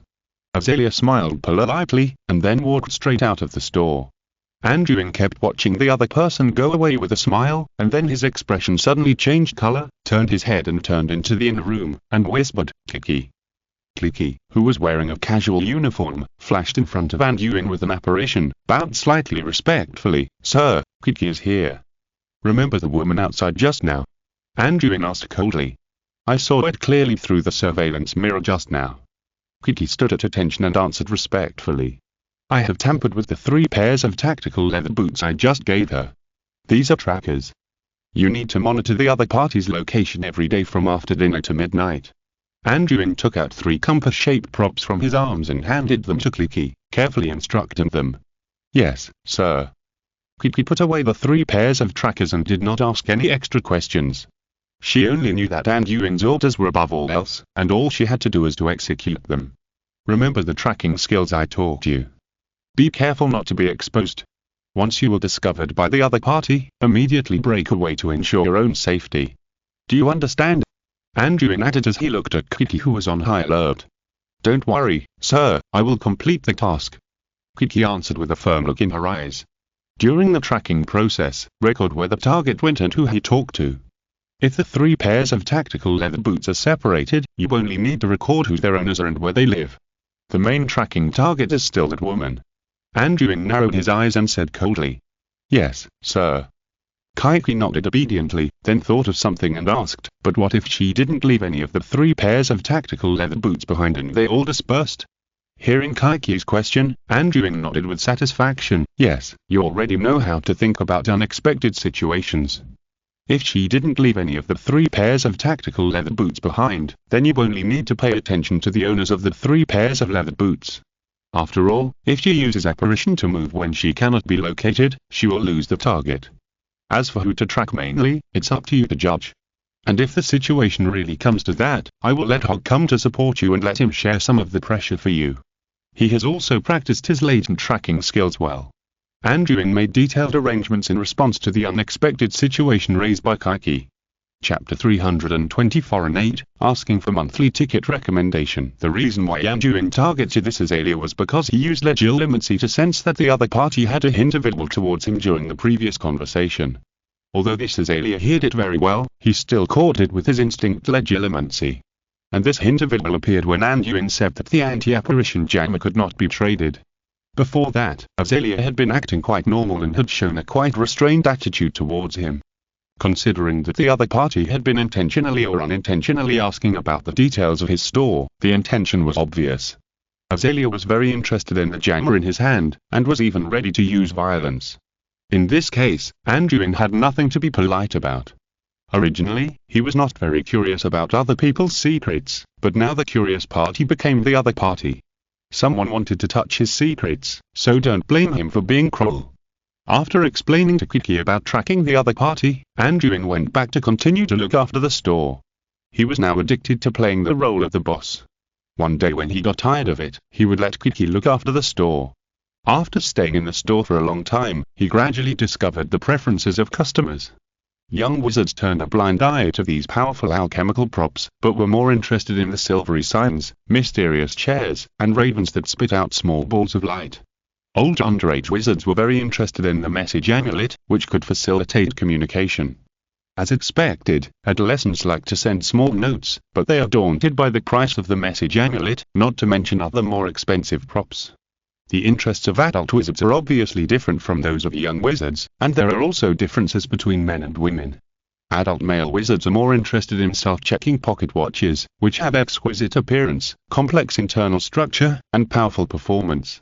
Adult female wizards basically leave after a casual stroll in his store, obviously not interested in these alchemical items at all. And they have a common feature, that is, they only look but don't buy. In one afternoon, Anduin sold a self-checking pocket watch. Faced with this situation, Anduin finally understood how the shop owner felt when he only looked but did not buy in the alchemy props store in Hogsmeade.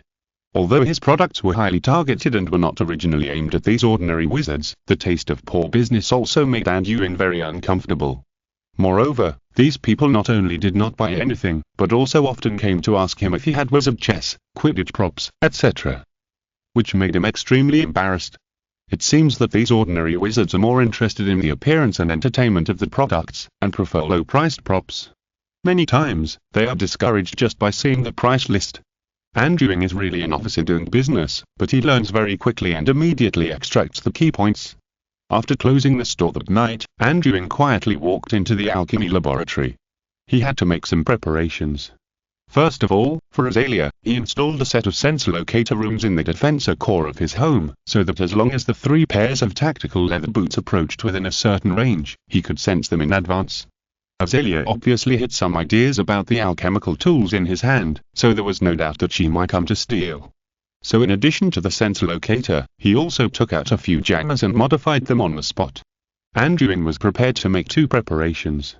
On the one hand, he strengthened the protection of his home to prevent the other party from doing small tricks in secret. On the other hand, Anduin was very concerned about Azalea asking when he would return to school. The other party might take advantage of his absence and diagonally to steal. So he was prepared to play that game against the other party.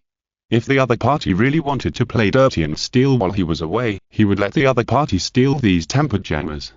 Anduin added backdoors to all these equipment, which not only allowed him to know the other party's location, but also ignored the effects of the shielding spell and anti-apparition spell enchanted on them.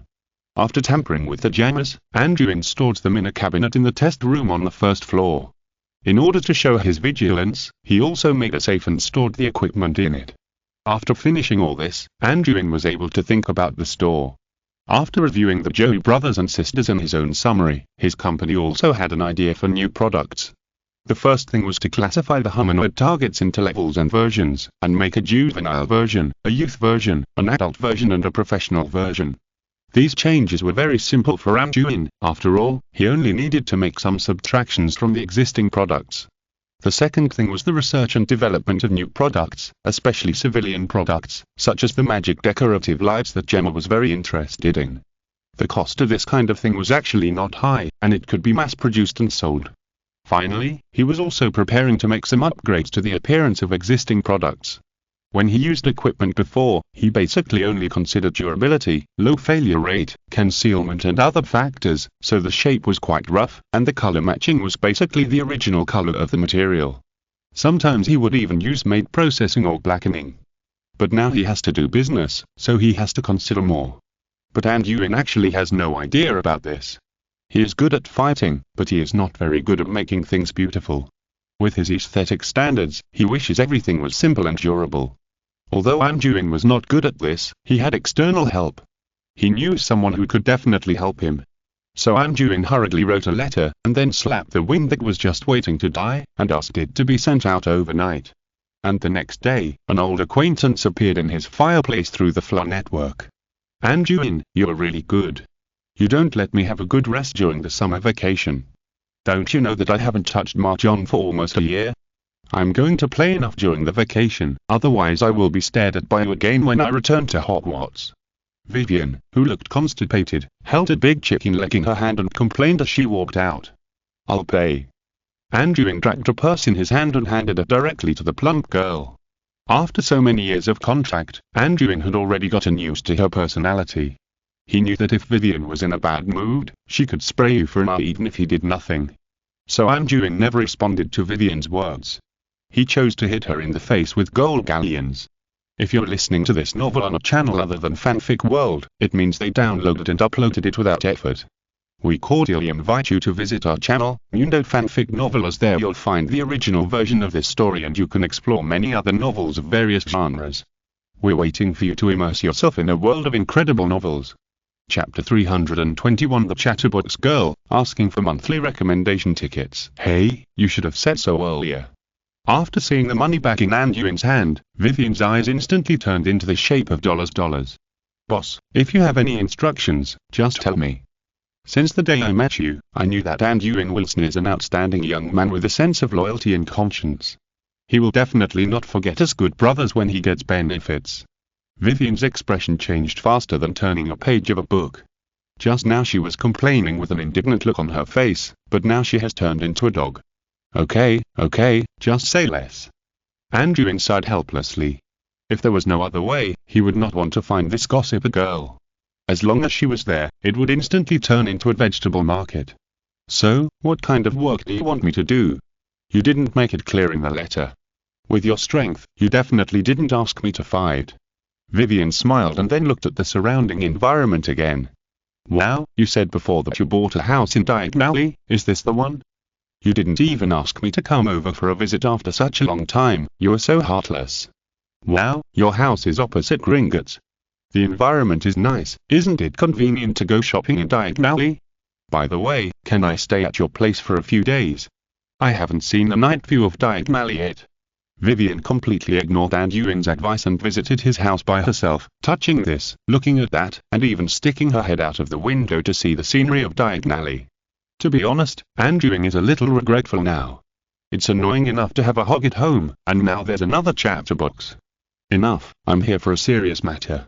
If you can help, we can discuss whatever you want to do. Anduin quickly stopped Vivian from touching around. Her hand was holding a chicken leg before, and it was greasy and stained his curtains. So just tell me what you want me to do, but I've made it clear that I won't do manual labor. As a lady, I won't do anything that would be beneath my dignity. Vivian said with a self-satisfied look on her face. What do you mean by a lady is to hit someone with a stick when playing Quidditch? Anduin rolled his eyes and couldn't help but complain in his heart. Don't worry, this matter is very simple for you. I just need you to help me with some ideas. It's about business. Anduin told Vivian about the difficulties he was facing in a few words. She came from a big family and was also a half-blood wizard. In addition, she liked gossip and fun, so she had a good understanding of the ideas of both pure-blood wizards and half-blood wizards. So, you opened a company in one summer vacation. Well, you actually opened a store secretly while we weren't paying attention. Vivian's train of thought was quite strange. Compared to helping, she was obviously more surprised by Anduin's opening of a store. I've mentioned this to you guys a long time ago, but you're so absent-minded that you didn't notice it. It's your fault that you're always late for training and leave early. And I came to help you, not to complain. Anduin glanced at Vivian. Is that so? Vivian looked at Anduin blankly. She vaguely remembered that Anduin did say something to her, but she had forgotten it all as soon as the summer vacation started. Okay, so what you mean is that you want me to be your advisor to see if there is room for improvement for your product? It's just in terms of appearance. The product's functions are already very complete. You've seen the things I sell, which of the alchemical props that I asked you to help test. Anduin breathed a sigh of relief and finally got to the point. Okay. Vivian recalled for a moment, then nodded, then take me to see the finished product first. Let me tell you first, if you are not satisfied with my idea, I will not refund the money. Anduin nodded helplessly, and then took Vivian to the store on the first floor. Due to the poor business yesterday, he specially closed the store today and planned to reopen it after adjustments. As soon as Vivian entered the store, she observed with curiosity. She didn't look like a helper, just like an ordinary girl shopping.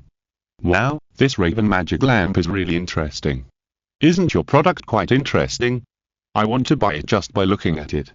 As soon as Vivian came in, she was attracted by the small props on the counter, and then looked at Anduin with an inexplicable look. Isn't your product good?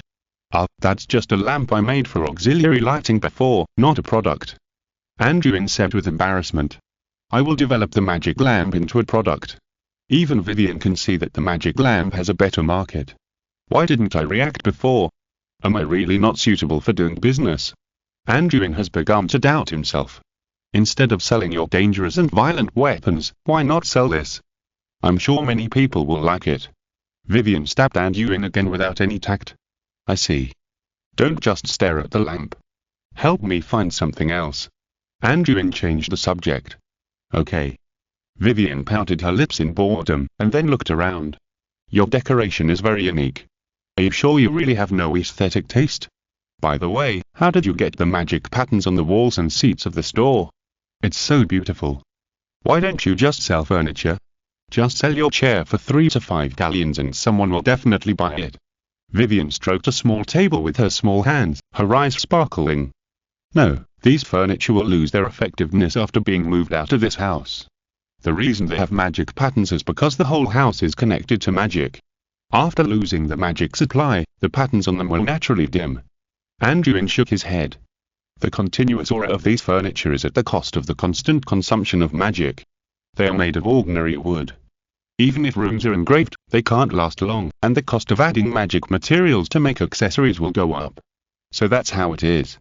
Vivian curled her lips helplessly, and then finally turned her eyes to the products. You only sell so few things? Vivian looked at the shelves of goods that were highly homogenized around her, and her eyes widened in disbelief. I remember you developed a lot of alchemical props, didn't you? Where are your tactical vests and anti-magic handcuffs? Why don't you put them up? Vivian asked curiously. Those products are relatively dangerous. Only professionals can buy them. They can't be sold to civilian wizards. Anduin explained to Vivian briefly. Chapter 322. An insightful girl, asking for monthly recommendation tickets. In other words, the products you can normally sell now, including the humanoid targets that have not been improved, are only 5.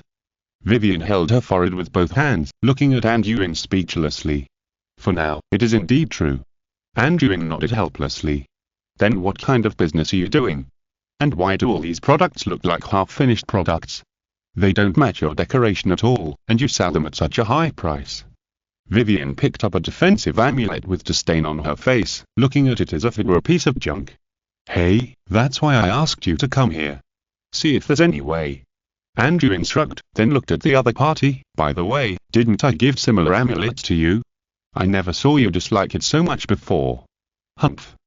Vivian put her hands on her hips and snorted complacently. That's because it was given to me as a gift before, so it doesn't matter if it's a semi-finished product. If you had sold it directly at the time, Ghost would have bought it. And, Vivian stretched out her hand from her collar and pulled out a chain. For semi-finished products, I can process it again. Didn't you see that I turned the amulet you gave me into a pendant? Anduin took a closer look and it was true. The pendant in Vivian's hand was indeed his amulet, but now it was completely unrecognizable. At this time, the amulet no longer looked like the original metal coin, but a round-faced rabbit head, and it was painted with their own paint to form a cartoon shape of a big white rabbit face. The round part in the middle of the rabbit's face is the amulet, and the 2 ears are obviously added later, but after Vivian's DIY, it is much more cute and interesting. Look, this is the finished product. It is much easier to sell than a dry piece of iron. Vivian said with a proud smile. Indeed, if the amulet is made into a pendant and some beautification is done, it will look much better. After seeing Vivian's display, Anduin nodded in approval. I just painted some interesting patterns with paint. You can also carve some exquisite patterns on the surface. It would be best if you can create some magical effects, such as the magical patterns on furniture. Vivian continued to suggest. No, the amulets nowadays are engraved with runes in a clear way, so it is not easy to carve patterns. Anduin said hesitantly. Are you stupid? Vivian rolled her eyes speechlessly. You can only engrave one side, and the other side can be engraved. And even if you really can't engrave, just put a cover on it and engrave it. Put a cover on it? Anduin raised his eyebrows. He had never thought of this. Yes, a single amulet is too thin and too monotonous. Put a leather, cloth or metal shell on the outside, and do some artistic processing. Whether it is engraving, embroidery, or painting, they can be transformed gorgeously. Vivian spoke clearly. So it can be done this way? Anduin felt as if he was awakened and reacted instantly. Not only that, like this kind of defense amulet, the effect itself is triggered by stress. It doesn't have to be made into a pendant hanging on the chest. You can add some decorations to these amulets and make them into pendants, bracelets, brooches or belt buckles. After Vivian said this, she stretched out her arm again, revealing a string of bracelets on her wrist. See this? This is the communication amulet you gave to Charles and me before. I made it into a couple's bracelet, so that it is much more convenient for us to communicate. So your communication bracelet can be processed into a pair of pendants, bracelets and other couple props. Originally, this kind of prop used to communicate on the battlefield can be transformed into a symbol of love with a little packaging. This is actually very simple.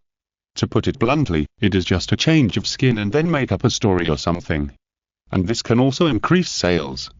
It's so hard to sell one by one. Wouldn't it be much easier to sell in pairs? Those young couples will also like it more.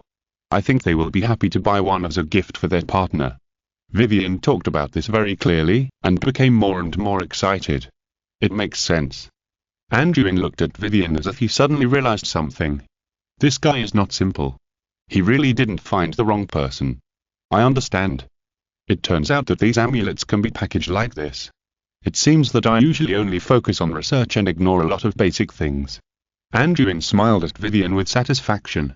Not only these amulets, there are others. Vivian pointed to 2 other props on sale. Like protective gloves, you can also package them, such as adding various colors, matching the gloves for the other hand, or making them look cooler. I think they will be very popular with boys. Even, Vivian suddenly thought of something and looked at Anduin with a hint of something. You can even make them into the style of Quidditch gloves and sell them to those who like Quidditch. But, Quidditch can't use privately brought alchemical props. Anduin frowned and looked at him in confusion. TSK, Quidditch also said that fouls are prohibited. You saw that no one fouled in that game. Cheating itself is part of the game. If you are caught, the worst thing is that it will be confiscated. Moreover, if it is confiscated frequently, it can also increase your sales. Anyway, you are just selling some alchemical props that look like Quidditch gloves. It's not you who uses it, so what are you afraid of? Vivian said nonchalantly. Anduin was very upset after hearing Vivian's words. You can talk about cheating so confidently. And these self-checking pocket watches you made, don't you find that there are big problems with this product? Vivian crossed her hands in front of her chest and said with a mature look. Problem? What problem? Anduin asked a little confused. Why do these self-checking alchemical props have to be put together with pocket watches? You can completely disassemble the self-checking part and sell it to St. Mungo's Hospital for magical injuries and maladies. They seem to be the customers who need this kind of equipment the most.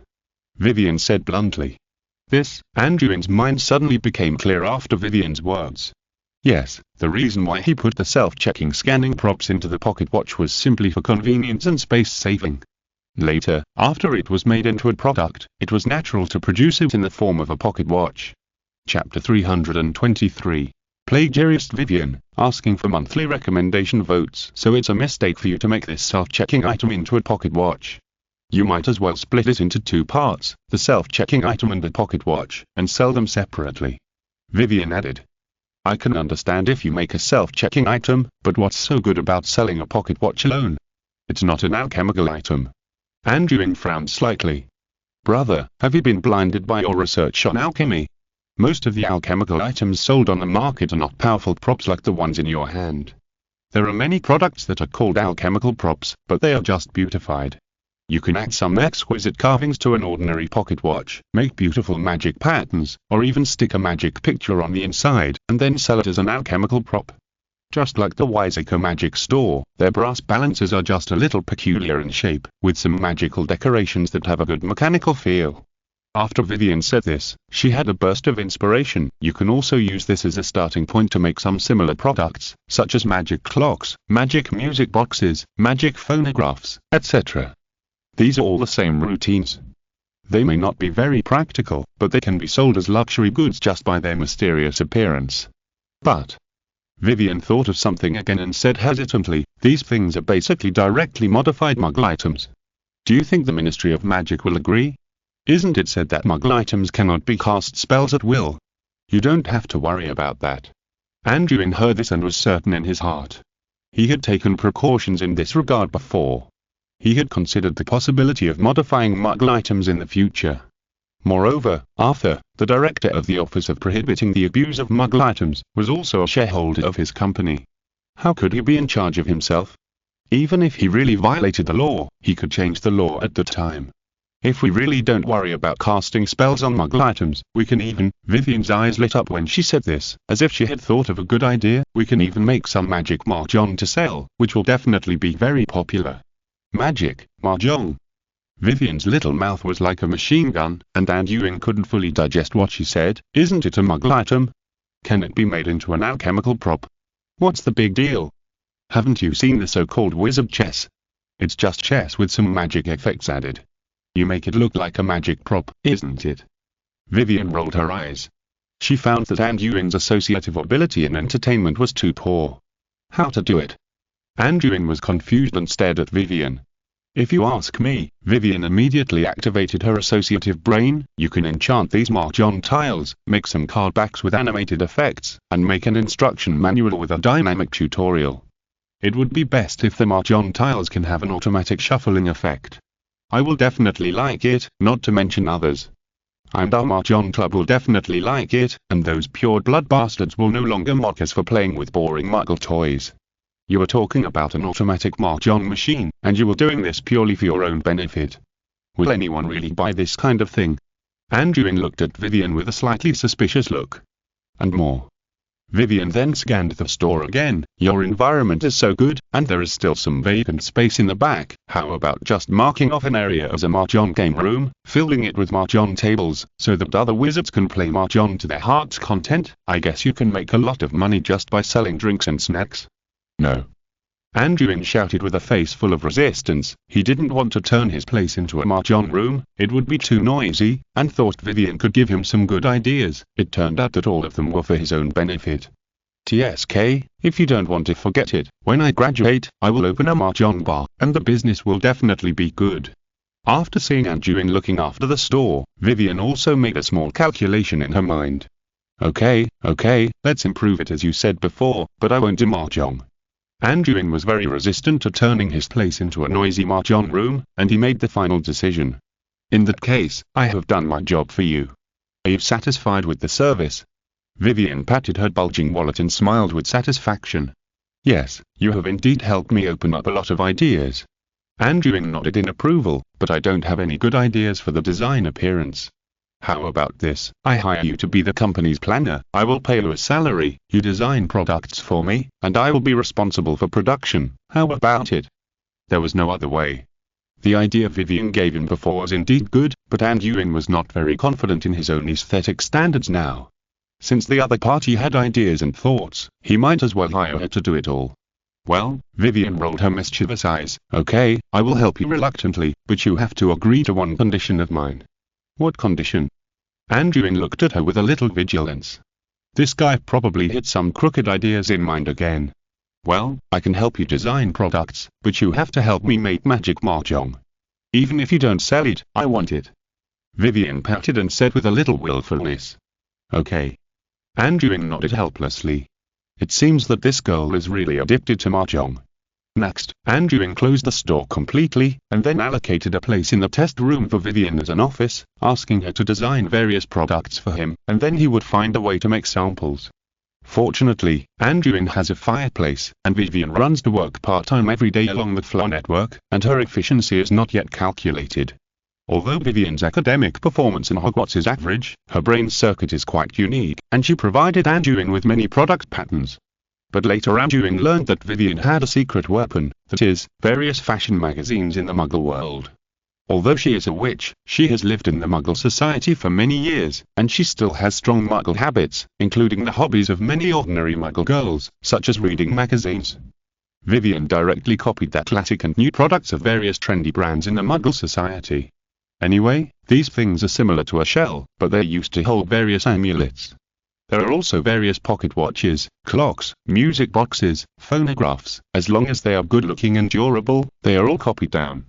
Chapter 324 Razor Law, asking for monthly recommendation votes. When Vivian was designing, she was very imaginative. She would come up with all kinds of ideas, whether they were possible or not. For example, she designed a special magic lamp. The whole lampshade was like a big glass ball, and inside it was a wick that turned into various cute little animals. Or a colorful phonograph. The vinyl record on it was designed to be like a stage. As long as the music sounded, there would be magical characters performing songs and dances on it. She even made a 4-season version. The scenes and characters on the phonographs of different seasons were different, which was simply beautiful. But what was even more outrageous was the mahjong table designed by Vivian.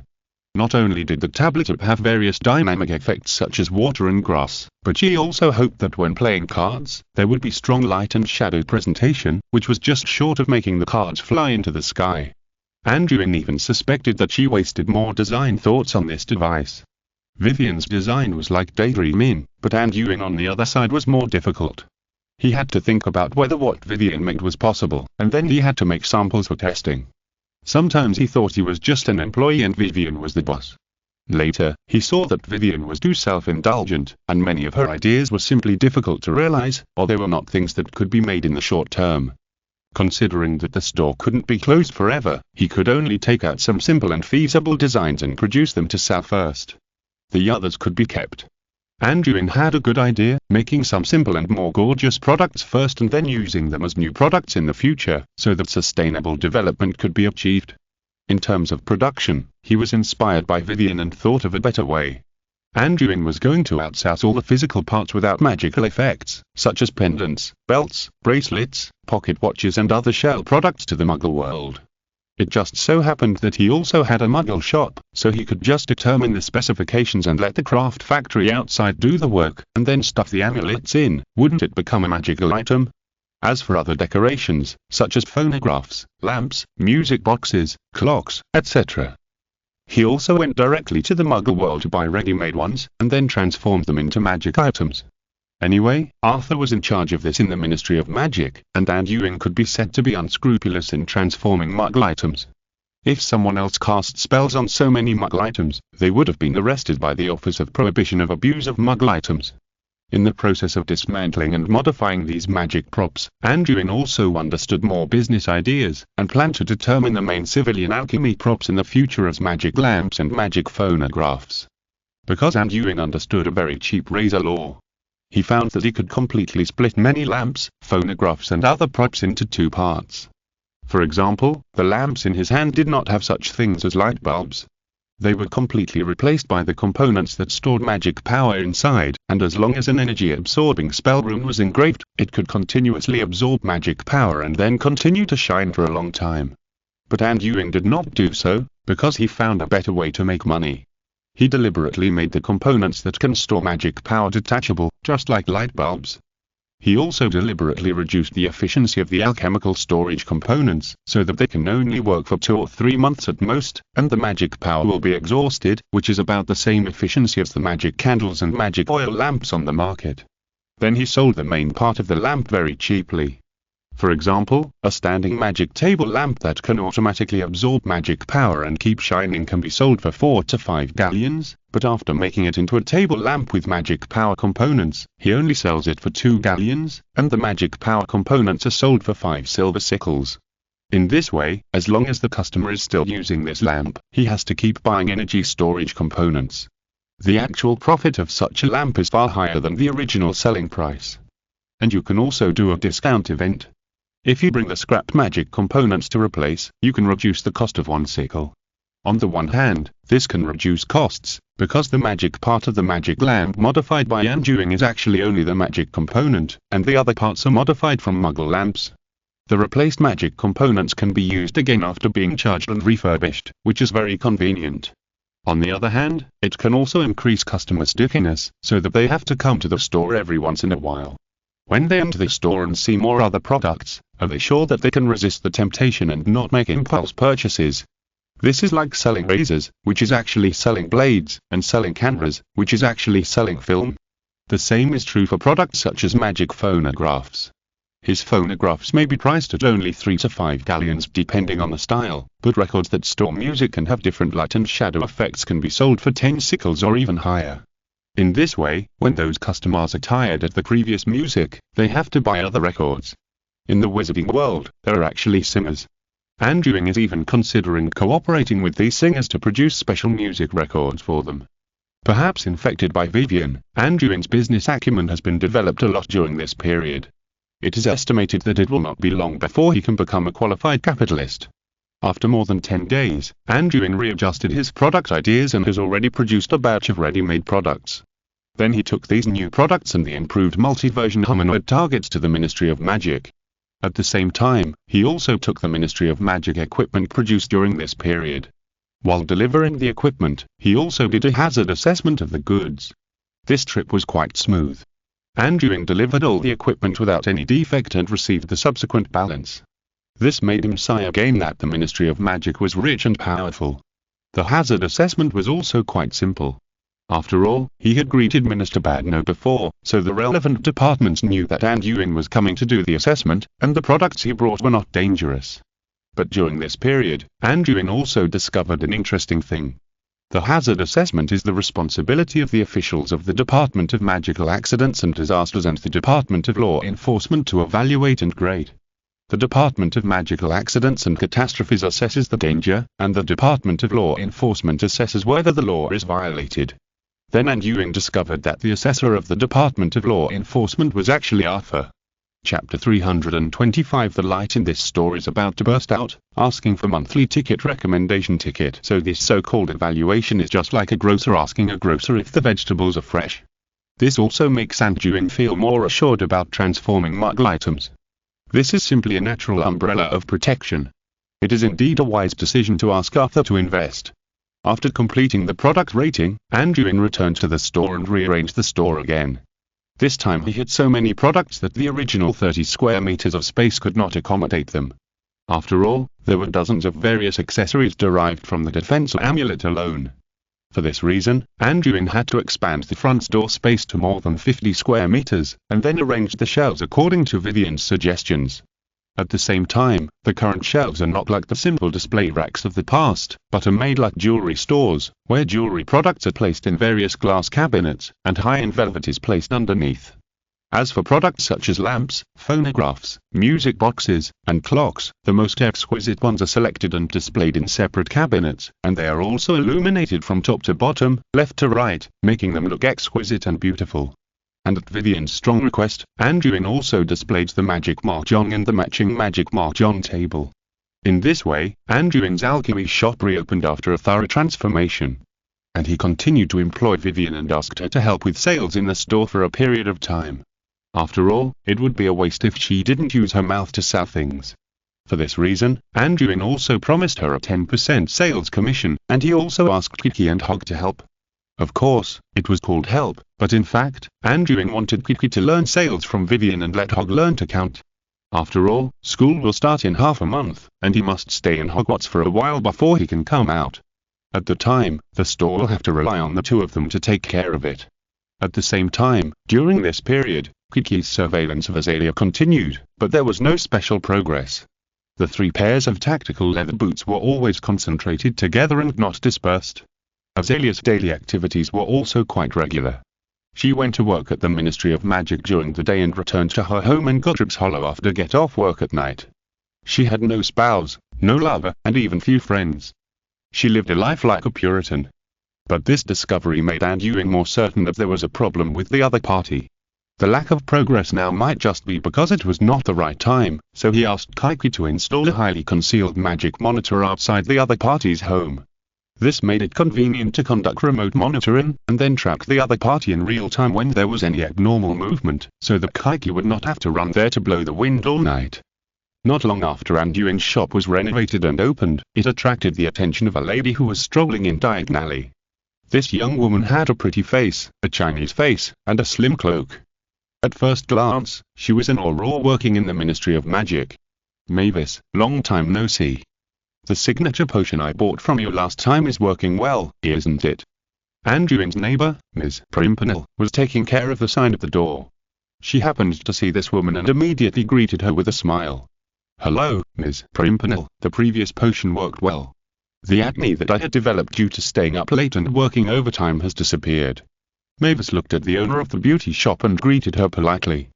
Then do you want to come to my shop again? I have a new product recently. It has a first-class whitening effect and can also eliminate fatigue. Look at you. You work so hard at the Ministry of Magic, and your dark circles have become darker. Ms. Pimpernel knew that this female auror was wealthy, so she left with a ruddy face to promote her new product. Really? Mavis was a little tempted, but her attention was soon attracted by the shop next to her. Listen to me first. Do you know what's going on with the shop next to yours? It wasn't open when I came here a few days ago. When Pimpernel heard her mention the shop next to her house, he immediately showed a sneaky expression. He leaned close to her ear mysteriously and whispered, "You were talking about this alchemy business. It was opened by a rich second generation. I guess he opened it for fun because he was bored. I knew its owner a few years ago. At the time, he asked me about the shop next to it. Who knew that he really bought the shop not long after? But after the guy bought the shop, he has been living a secluded life and raising a big annoying dog. I heard him say that he wanted to open an alchemy shop, but there was no movement for several years. Guess what? This shop suddenly opened half a month ago. But if you open a shop, you must at least have something to sell. But there are only a few broken props in his shop. Not only do they look broken, but the prices are ridiculously high. As a result, it closed after only 1 day. I guess its owner knows that his level is not good enough." Pimpernel put on a face like a street aunt, and gestured to Mavis with an exaggerated expression. Hearing Pimpernel's explanation, Mavis couldn't help but frown. She knew the shop. This is the alchemy company of the battle hero Anduin, and it is the equipment supplier of the Ministry of Magic. She was also there when Anduin was demonstrating the equipment. At the time, she was very interested in several of the props. However, she had been here several times before, but this shop was always closed, and she couldn't get in even if she wanted to buy something. Moreover, this shop in front of her didn't look like it was going to go bankrupt. After thinking about it, Mavis looked at Pimpernel with some suspicion. That's not right. Listen to me first. You mean this store is closed?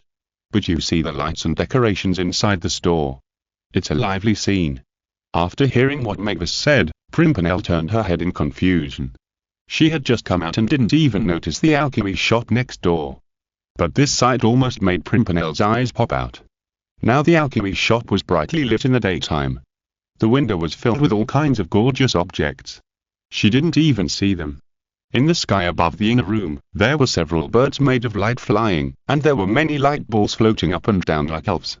Merlin's beard. What's the situation with this store? Mavis, believe me, it didn't have so many fancy things a few days ago. Pimpernel looked stunned, and then immediately explained to Mavis next to her. Mavis looked at her with an increasingly strange expression. How could you not know your neighbor next door? The light in this shop is about to burst out, don't be jealous of other people's business. Mavis shrugged at Pimpernel, then walked past him and walked straight into Anduin's alchemy shop. End of this chapter. Thank you very much for reaching the end. Don't forget to like. Looking for more exclusive content and immediate access? Subscribe to our Patreon. Remember, every like, subscription, or donation encourages us to continue. Thanks to everyone, see you in the next video.